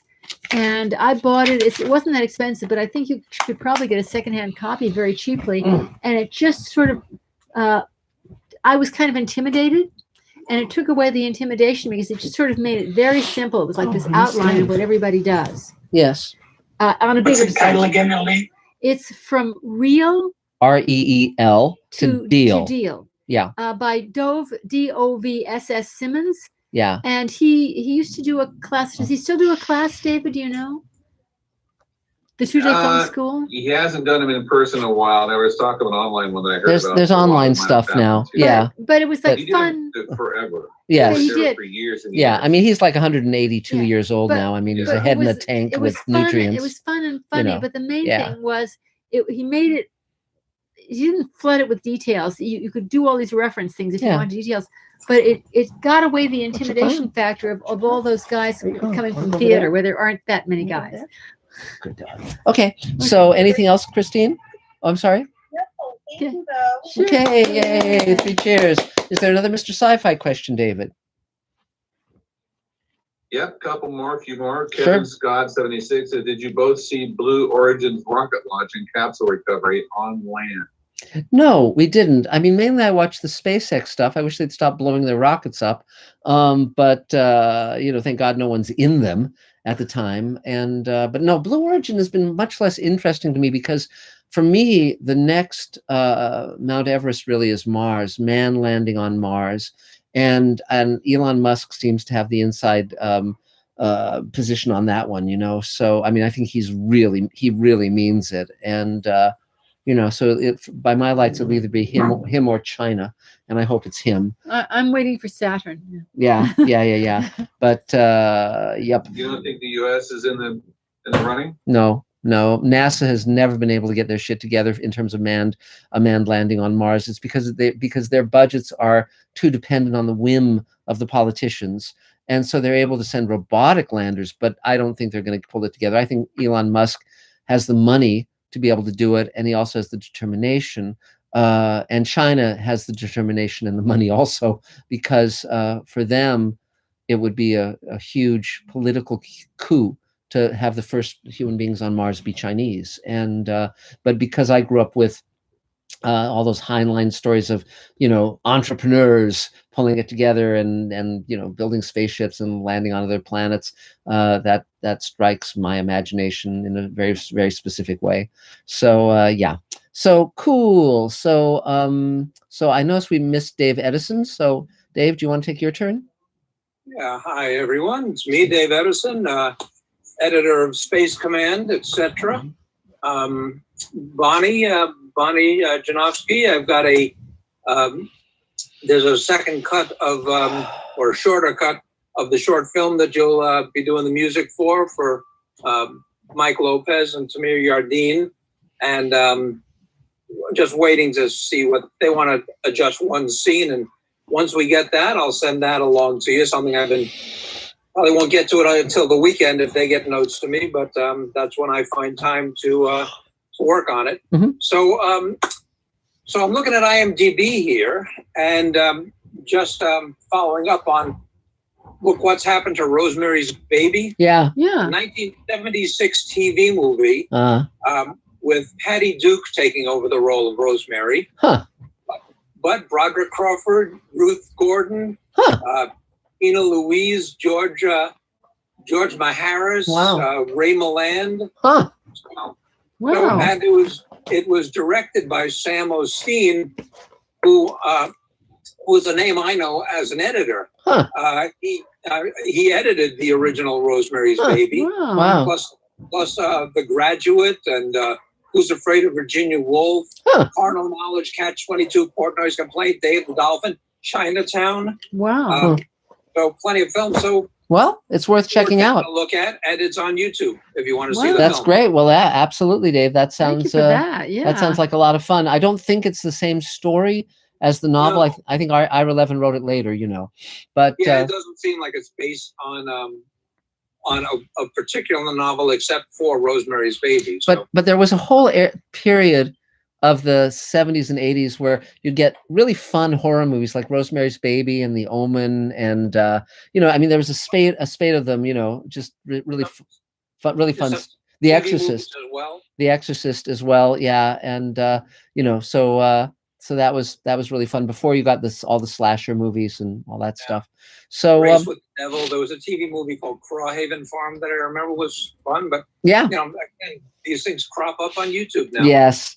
So we're working on Space Command. Yay. Now, thanks to David Bartlett, we were able to replace, and of course you, Mark and Elaine, we were able to replace the dearly departed iMac that we were working on for several years, and it didn't owe us anything. It was a good price when we got it. Yes. And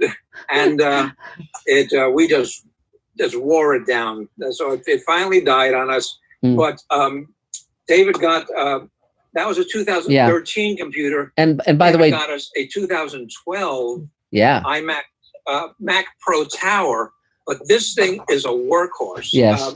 And one thing I was going to say, Dave, before I'll just jump in for 1 second. I had told you I begged you not to take your old computer to St. Joseph's, and would you listen? No. So so there you go. Well, they came in and gave it last night. Yes. Yes. So this computer, I mean, this is a hot computer. Yeah. And by that I mean you could bake a potato faster than a microwave. Yeah. With this. So it got a little extra fan here running next to it to divert the exhaust elsewhere. But the whole room is just, this is gonna be great come July. Yes. So anyway, naked editing coming soon. Yes. Yes. Anyway, but we're moving forward. We're back up and running now, and I just sent you a clip of some. I think it was half a dozen great new VFX shots from our guy Christian in Chile, and some stuff going out today to Mitch as well and David. So moving forward with that crazy thing called Space Command. Cool, excellent. Well, thank you. Yay, Dave! Excellent. 3 cheers. Other stuff. So thank you. Stay safe. Be well, and talk to you soonly. Great, thank you, Dave. Yay. So David, is there another Mr. Sci-Fi question? Yes, but first there's a news flash.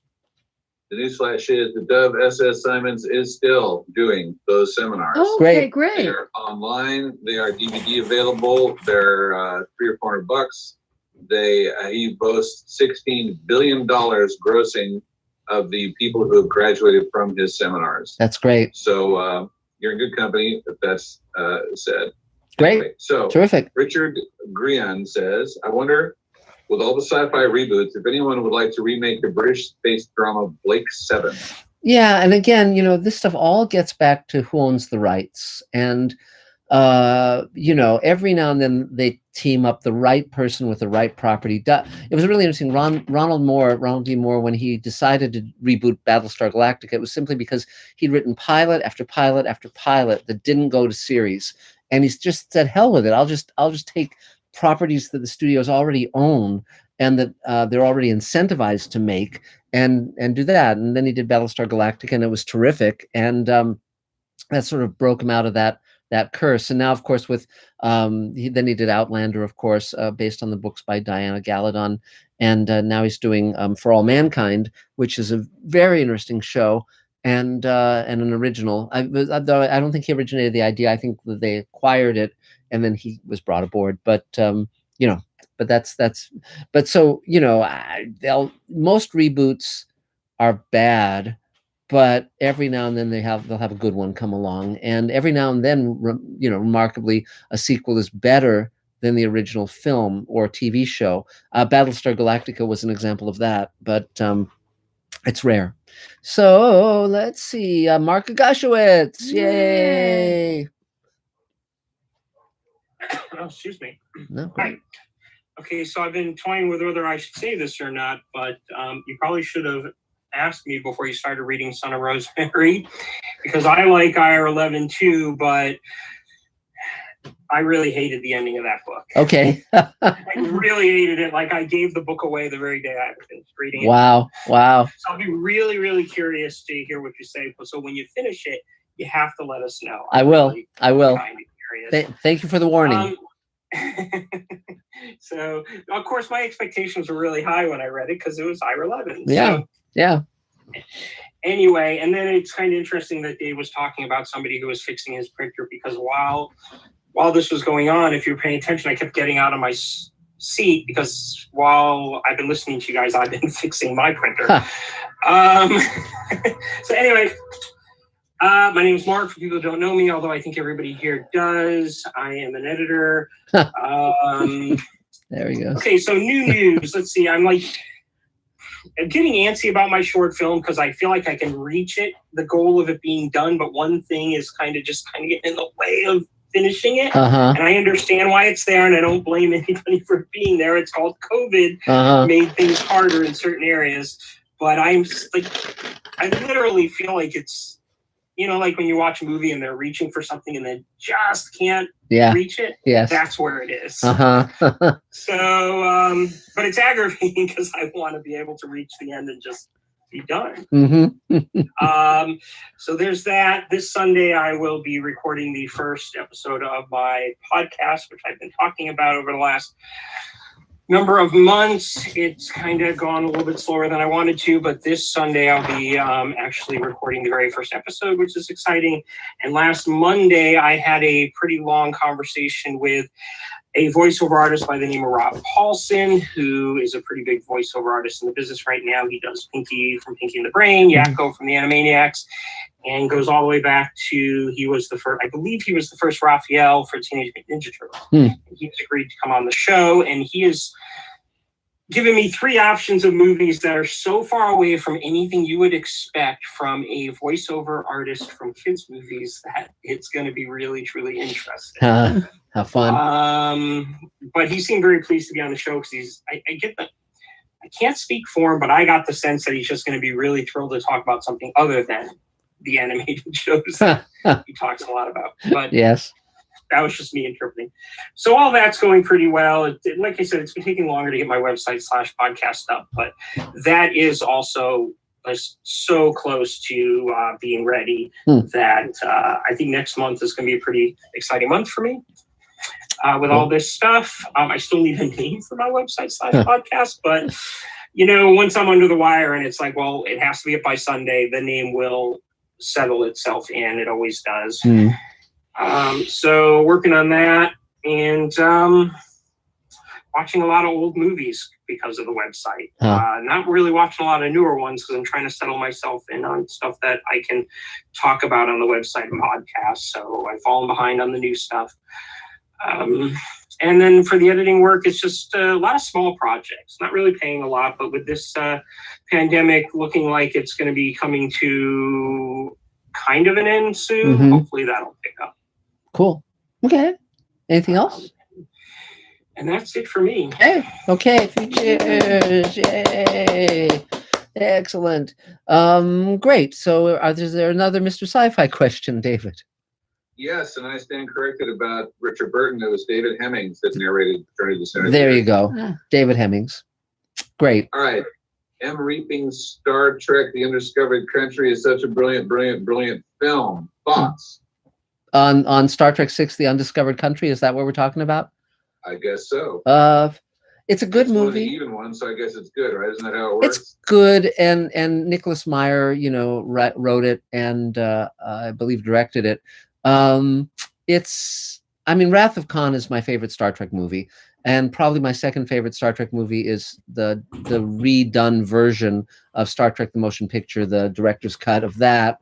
But Star Trek VI is okay. I personally find Christopher Plummer kind of vamping it up. I don't really much like his performance. I don't think it's really grounded.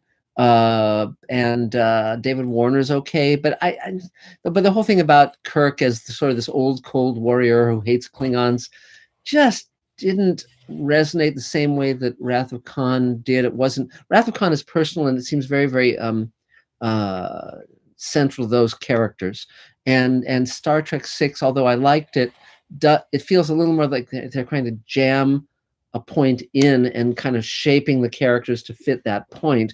I like Kim Cattrall in it. Originally, that was going to be, of course, Savick, and then they changed it, which I think was a good move. And but it's got some interesting things and some peculiar things. Basically, it's a fun movie, but not. I mean, it's not as bad as Star Trek V. Star Trek V is a groaner, but it's not bad. It's okay. Yeah. That's sort of my feeling about it. So now we get to Ming Chang. Go for it. Yay. Hi, everybody. Nice to meet you again. Yes. My name is Ming. So some update. I'm graduating next month. Yay. Thank you. And this month I'm working on 4 animation projects, which is really not easy to schedule the time, but I'm closing to the end. Good. It's such a good news to share with you guys. And I have a question. Can I ask something about the PhD program? Sure.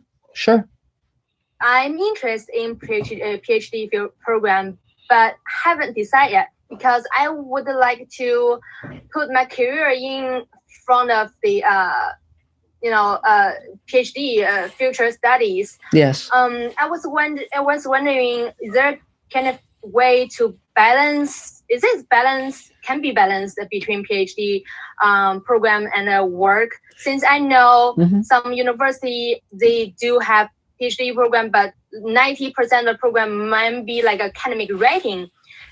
So which means I do not really have much time to composing, Yes. to do creative job. So yeah, just wondering. It's tricky. It's very hard to balance something like a PhD program. Sometimes in some creative pursuits, they'll let your PhD thesis be a creative project, but are you studying? I missed a detail about the PhD project. Is it a PhD in music, or what is the PhD in? I asked from one friend from NYU. It's just an example. So he was like in the screen study, yes. Screen scoring, like a film music study yes. direction. Yes. I mean, go ahead. By the time I finished at UCLA in my bachelor's, I was very eager to get out into the professional world and start to make a name for myself. I was really through with academia. I didn't want to be a student anymore. I wanted to be, actually out there making stuff. I know of people who in their PhD or in their master's studies have done their first creative project, like many filmmakers might do their first feature or some project that puts them on the map. But it just depends on what your ambitions are. If you just kind of say, well, what 5 years from now, what do I want my career to look like? You know, that can be a very, very good answer for that. It would probably be a good idea because not everyone is happy with having spent those years with PhDs rather than being in the industry. Would be to see, okay, the institution you're looking at, if there's any way to get in touch with several of the graduates, yes, and interview them about their experience and feel how much it advanced them as an artist in the industry, and see if that's really what you want to do, or if you'd rather just fling yourself into the industry. Yeah. But you know, I don't know about that specific program. So if there's any way to talk to a few people, who have been through it and get varying opinions, that might see if it's like the right thing for you at this time or not. Sure. Yeah. I mean, for me, when I got out of college, I wrote The Twilight Zone Companion to learn how to write and produce television. One of the things I learned, you know, was by writing that book. That book functioned as my master's degree in television, even though I wasn't going to college. I was sort of educating myself. But that book, of course, got me a very long way, because not only was it a bestseller, but half the people in Hollywood owned it. And so that made my name very, very recognizable to many, many people in the industry. The only reason to go to any school is to learn the skills you need to learn and to meet the people you need to meet. And if you can't do either of those, then there's no reason to be in school. And make sure that the instructors know what they're talking about. Yeah. Yeah. Because in certain schools, yes, they don't. Well, and then we've talked to students who are just graduating certain film schools. These are just film schools. Yeah. And what they had been told about the industry by teachers who had never been in the industry was rather chilling. Yeah. So you in have to, terms of it not being accurate. Yeah. But certain schools do bring in professionals. Yes. Who know the industry. But you do have to be wary, because you could spend a lot of time and a lot of money. And some people who went to Yale were happy, and some people who were less happy. I mean, I like to learn from people who've done work that I love, who are also good at teaching. You know, I mean, Ray Bradbury was a very good mentor. The writers from The Twilight Zone were very good mentors, and the directors as well. You know, I've been very lucky, but I pursued the people who were doing the work I loved, and I find it much more useful to, for instance, have a conversation with Guillermo del Toro than some film scholar who's going to have some crazy film theories that have no connection to reality. I remember there was a guy, when I was at UCLA, I took a lot of film courses because the art building was right next to the film building. And there was this one guy, his name was Raymond, it was some film critic from like Europe. And he would show us these movies frame by frame, and it was excruciating. And he was breaking down the composition of each frame. And it was like, this guy had no clue what made a film entertaining, or why anyone would ever want to watch one. He was so steeped in academic theory that he really didn't understand why you would even, someone should have driven him out to the desert and left him there. You know, he was just, I mean, God, Raymond Durgnat, that was his name. If you ever see him, like giving a lecture, please hit him in the face with a pie for me, you know, but, you know, he was just excruciating. Whereas a number of my other teachers at UCLA were filmmakers, and then every now and then they bring in somebody like John Huston, and that was great, you know, really great. So he was a huge, huge, huge director. But anyway. What a chance. You meant that pie thing figuratively, right? Well, yeah. So yeah. So, you know, but I do. Suggestion? Can I make a suggestion? Of course. Ping, are you in New York? Yes, she is. Yes, I'm in New York right now. My suggestion is, if you're going to do something that has to do with film composing and you want to get a PhD, stay in New York or LA, because I know like CalArts in LA is very connected to Disney. Those kids go right into stuff there. Yeah. And Juilliard there, I don't know which ones have PhDs, but Juilliard there, the kids go right into a whole lot of stuff on Broadway. Yeah. So just, you know, I mean, like Oberlin and Berklee School of Music are wonderful, but you know, the minute you leave the campus, it's like, what are you going to do? Get a job at Target? So you know what I'm saying? So that's just my suggestion. If that's something that you want. Yeah. That's a really great point. Yeah. My plan is I'm considering to move to LA to Yes. getting closer to the career, you know. Yes. And again, just really start talking to people who have achieved what you want to achieve. You know, talk to them and get their advice. You know, I mean, you know, there's some great composers, and there's also great directors who work with specific composers. You know, the Coen brothers are very music oriented. You know, and and so forth. So there's a lot of possibility there. But the more you're talking to people who really know what they're talking about, the better. You know, Mark. Yeah. Do you know David Recklin is professor at USC? No, I didn't know that. Jesus, how that's surprising. David Recklin. So at Cal State Northridge, I got to study under Gary Scheinman. And Elizabeth Sellers was in charge of the film or the music. You call them new media music or something like that. It's basically film scoring. So Elizabeth Sellers, who she would make relationship with all these people and bring them in to teach classes, brought in Gary Scheinman, who's the composer for all the BioShock video games. And so he's done a lot of video games that have done, sold a lot. And I learned through him, he studied under David Recklin. So there's a lot of people in the industry that are doing well in the industry that actually studied under David Recklin at USC. But yeah, he is an adjunct professor there at USC, and he's been for many, many years. Wow, that's interesting. Yeah. David, for those who don't know, David Recklin is the composer on Space Command, and so yeah. But yeah, so great. Well, thank you. So, any other questions at Ming? No, I don't have a question. Thank you so much. Great. Yay, great to see you. So, David, is there another Mr. Sci-Fi question? Indeed. From Hayes 494, have you or Elaine ever seen the film Closet Land from 1991, written and directed by Radha Bharadwaj? It has a strong resemblance to 1984. Really? No, I haven't seen it, so I'll have to check it out as soon as I see that Rosemary's Baby sequel on YouTube. So yeah, absolutely. That's I mean, there's so many films or TV shows that kind of slip under the radar, but and then sometimes you'll find little gems. Like there's a great film called A Girl Walks Home Alone at Night, which is an Iranian vampire film, I believe in black and white, and it's just a really swell film. But again, you find these little strange films if you just, I mean, that's where Roku Player and all of these different channels are such a wonderful resource. Netflix and Amazon Prime and HBO and on and on. I mean, you can find such wonderful oddities that, I mean, Wings of Desire is one of our favorite films, and that's a spectacular film that you wouldn't normally come upon.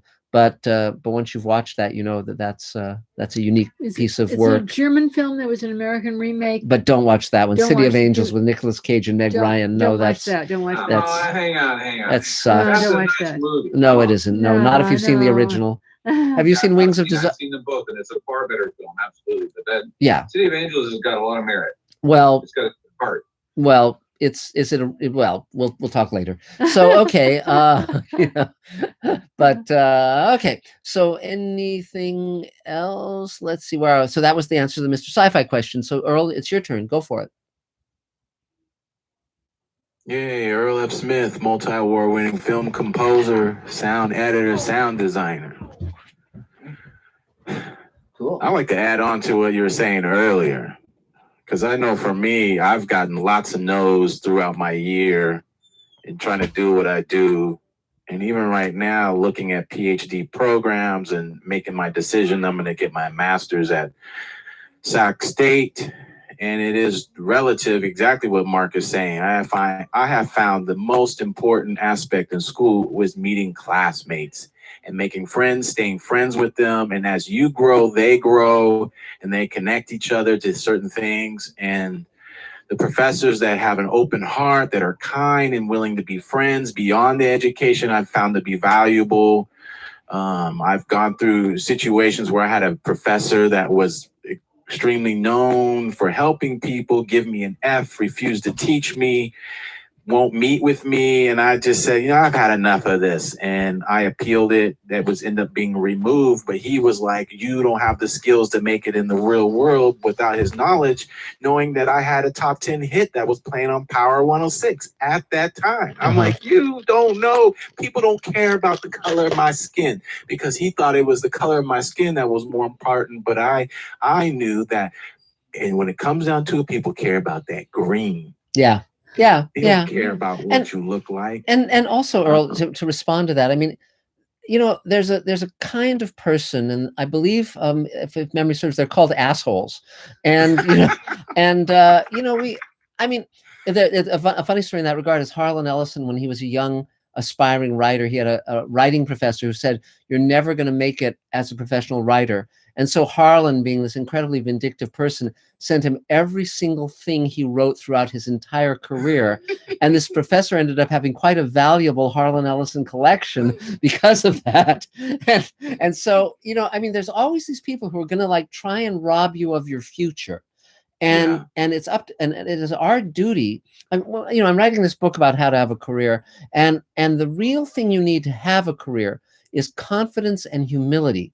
Confidence allows you to move forward on your path, and humility allows you to keep learning while you're doing your work. It's weird about academia, because there are people who are really, really helpful and care about the students, and then there's these horrible little people who want to guard their kingdoms, who should never be kings.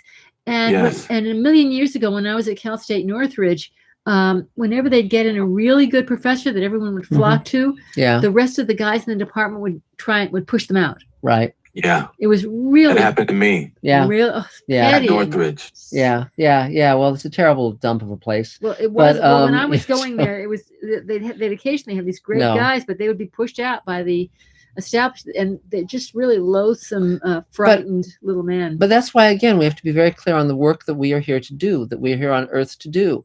And I've said before, there's a tuning fork inside all of us that resonates to what fills our heart and fills our soul. And we must listen to that tuning fork. We must become attuned to it, because it tells us when we're creating the work that's meaningful.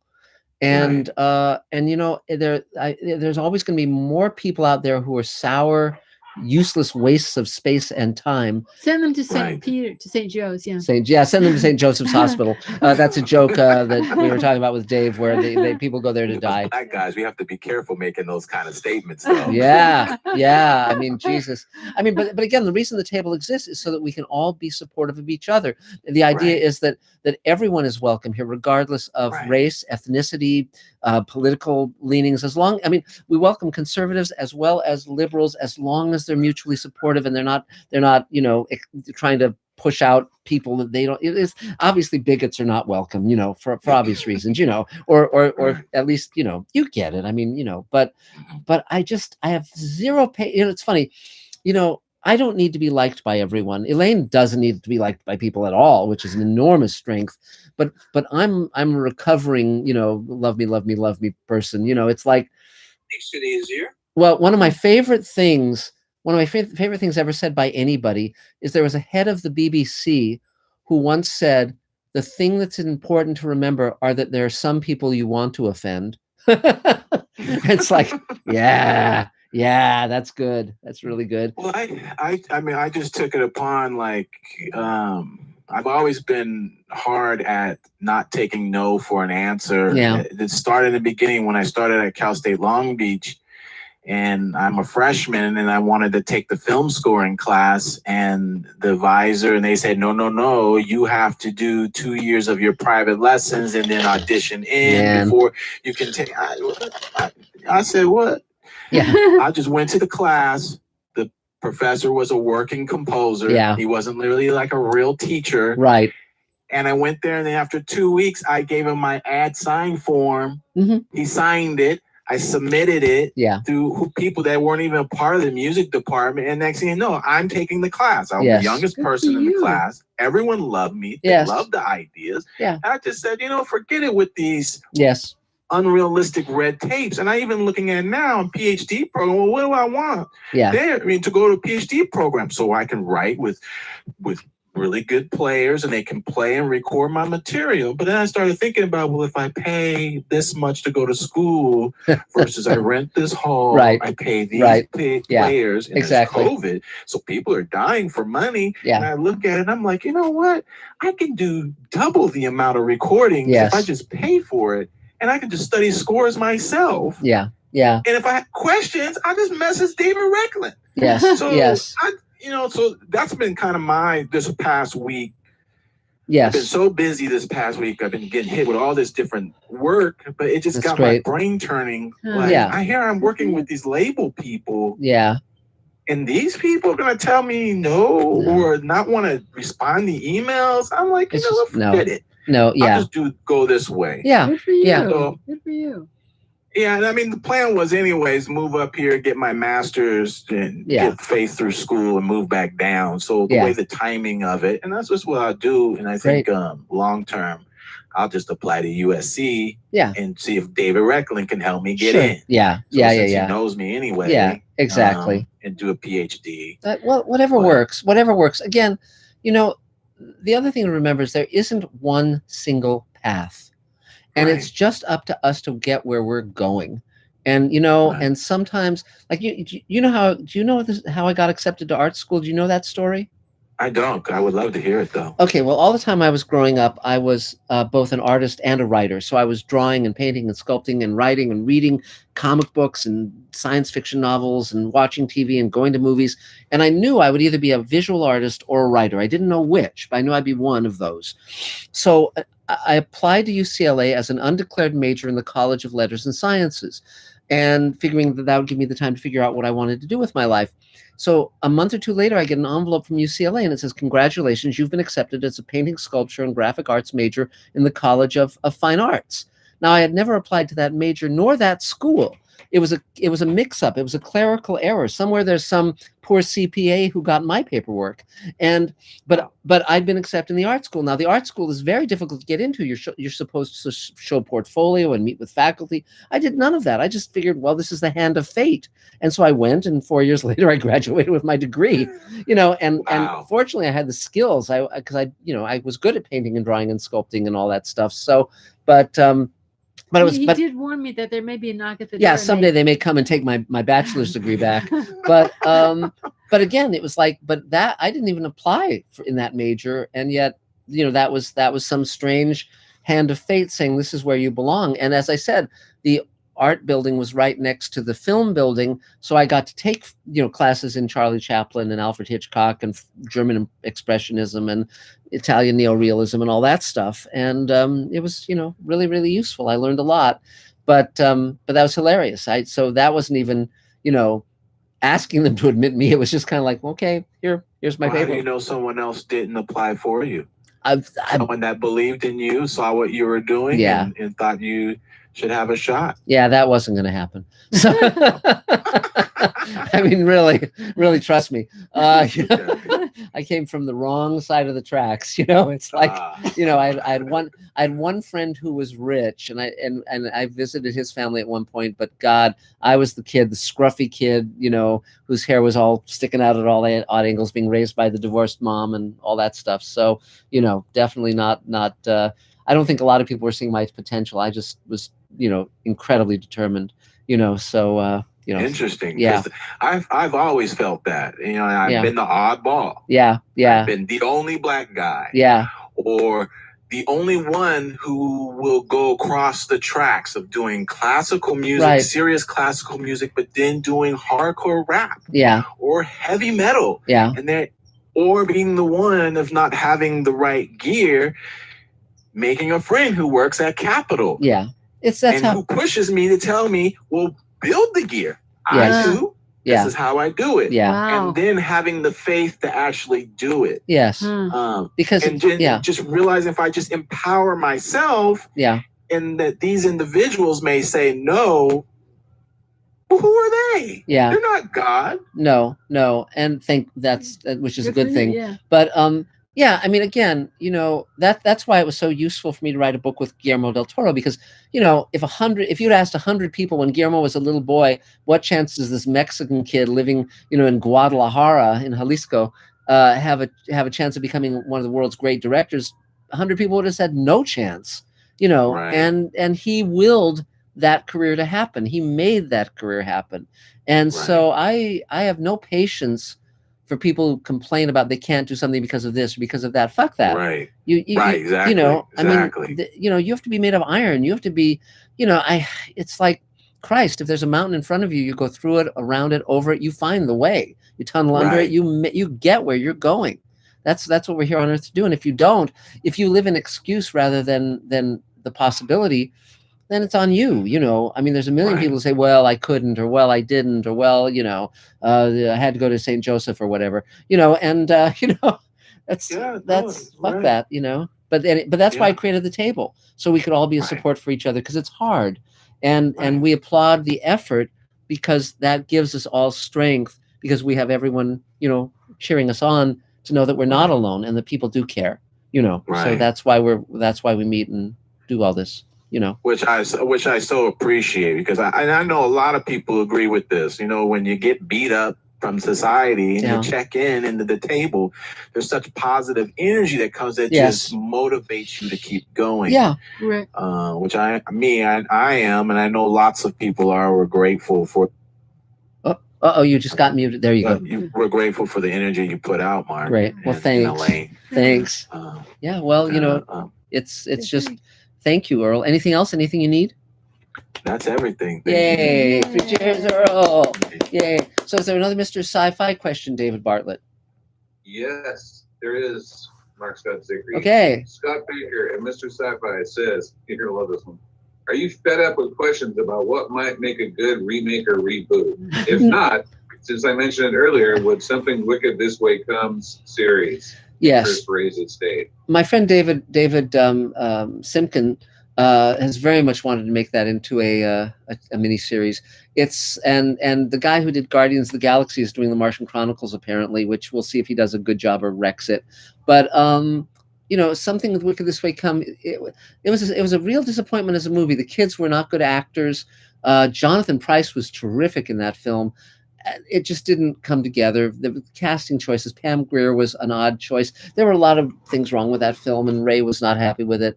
But yeah, it's a great story. It's you know, it should at some point. But see, the problem is that there are certain writers who need really brilliant directors to pull off their work because they're difficult. And Ray Bradbury's work is difficult to adapt. Truffaut did, I think, a very good job with Fahrenheit 451, and Ray liked that version too.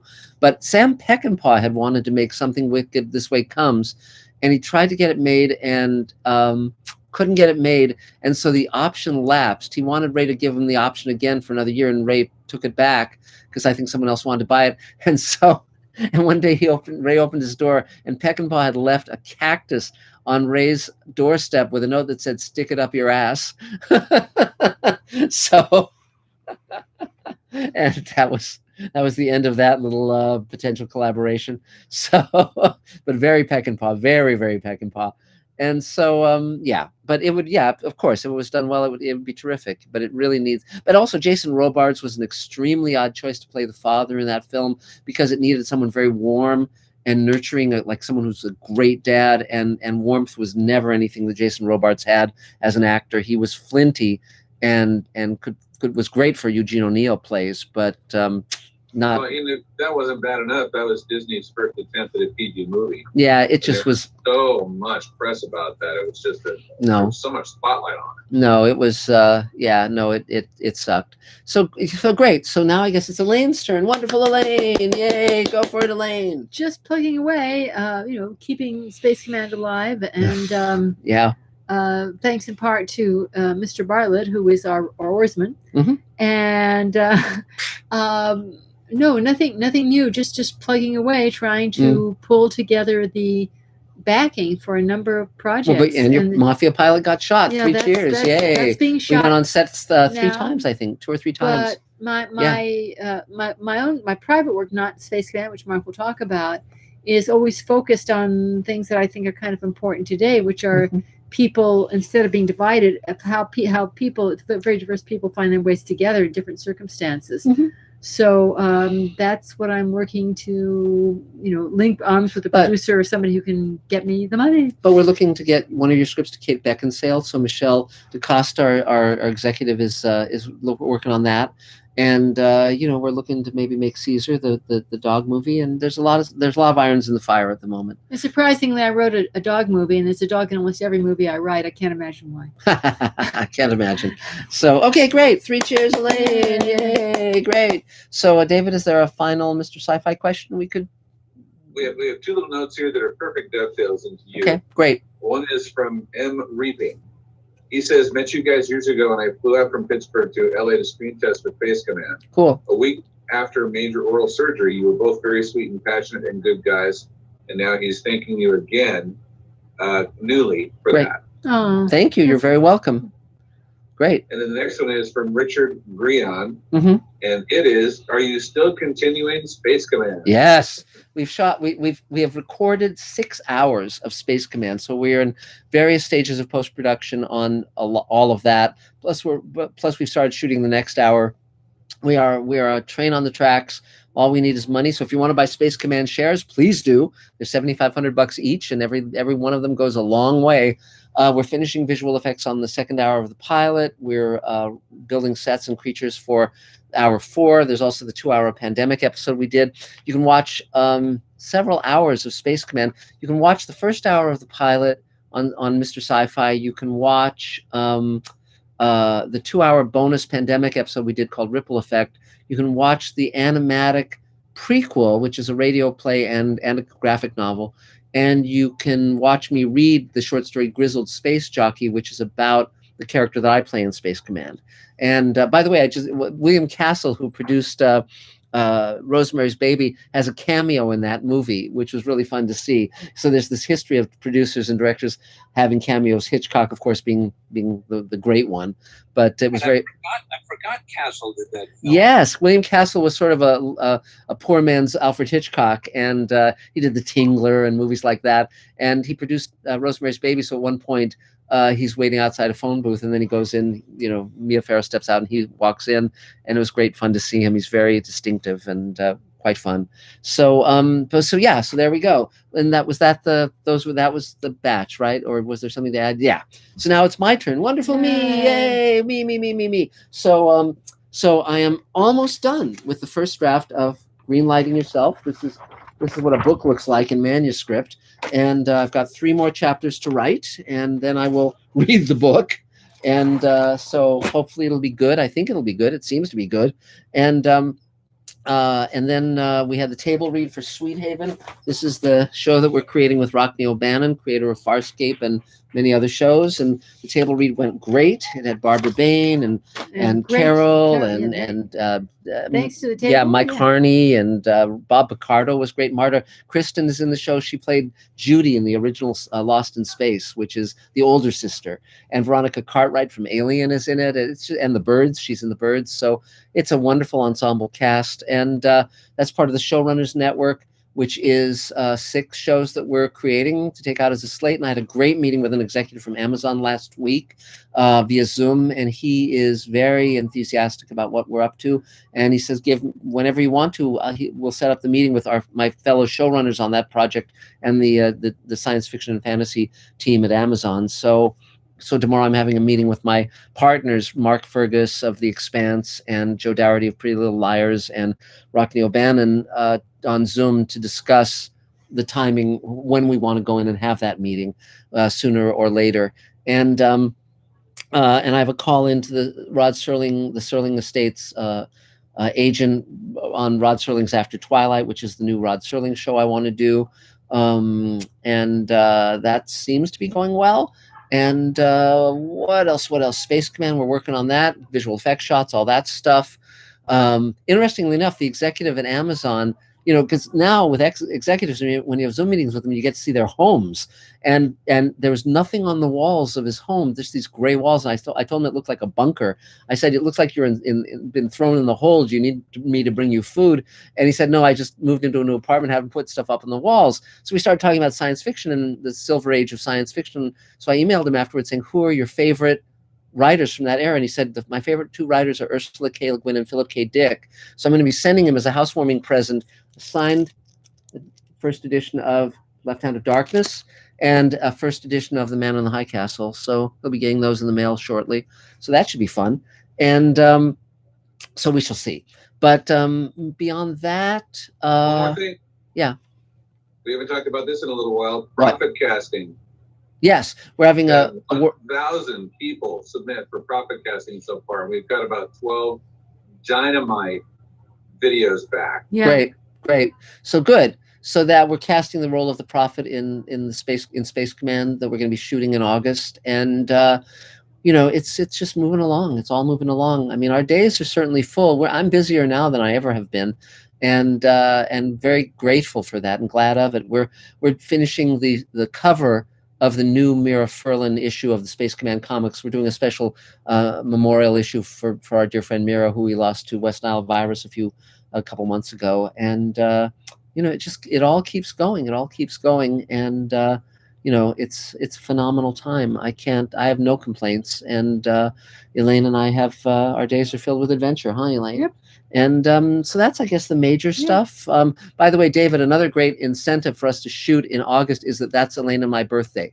Hers is the 21st and mine is the 25th. So right now we're 140. We combine our ages. So after our birthdays, we'll be 142. So, just to... We'll do something special for you. How about that? Well, yeah, shooting, rolling camera. Absolutely, yes. Oh, yeah. Absolutely. Yeah, people blow me off, but then I just, I'm not pulling you off. No. The opposite. Yes, August will be a good time for handing out birthday cake. Yes, absolutely. And by the way, I now have there's a company called Doob that closed down in the States, but it's still operating in Germany, and they 3D scanned me and 3D scanned Ethan McDowell because we have scenes in the at the end of the pilot where you see 2 statues, one of him in the foreground and one of me in the background. And so I now have the CG avatars of Ethan and myself. So from those, I'm now looking into making action figures. So you could either get an action figure of Captain Jack Kemmer of Space Command, or you could get an action figure of Mr. Sci-Fi. And so I think that's very, very fun. Huh? Pre-orders? We should probably set that up very soon. I just have to make sure that it's doable, and once I'm sure of that, we'll do it. And I want one of each. Yeah, well, I was mentioning that that you can dress me in any clothes, you can put me in Barbie's outfits, whatever you want to do. So it's and somebody we both worked with is they're starting a toy company, and they're going to kickstart this project. They've got the I don't know, what do you call them? The early versions? What do you call them? Yes, the prototypes. Thank you, brain fart again. Uh-huh. Prototypes of action figures of the Prisoner. Huh. Oh, wow. That's fun. That's very fun. Yeah, so there's a lot of fun things ahead. But so that's about it for now. I think we've kind of covered it all. Yeah. That I'm sure I'm forgetting stuff, but that's okay. It doesn't matter. There's more to come. So so that's about it for now. And thanks for joining. Yeah, thanks for being part of this, guys. We're going to have a Kickstarter campaign for Space Command in a few weeks. It'll launch in a few weeks, and it's going to be quite fun. And, can't wait. Can't wait for the continuing adventure. So thank you all for being here. Thank you all for making my life wonderful. And that's it until now. We'll see you next week. Same time, same place. Bye, guys. Bye. Take care. Bye. Bye, Mr. Sci-Fi, guys.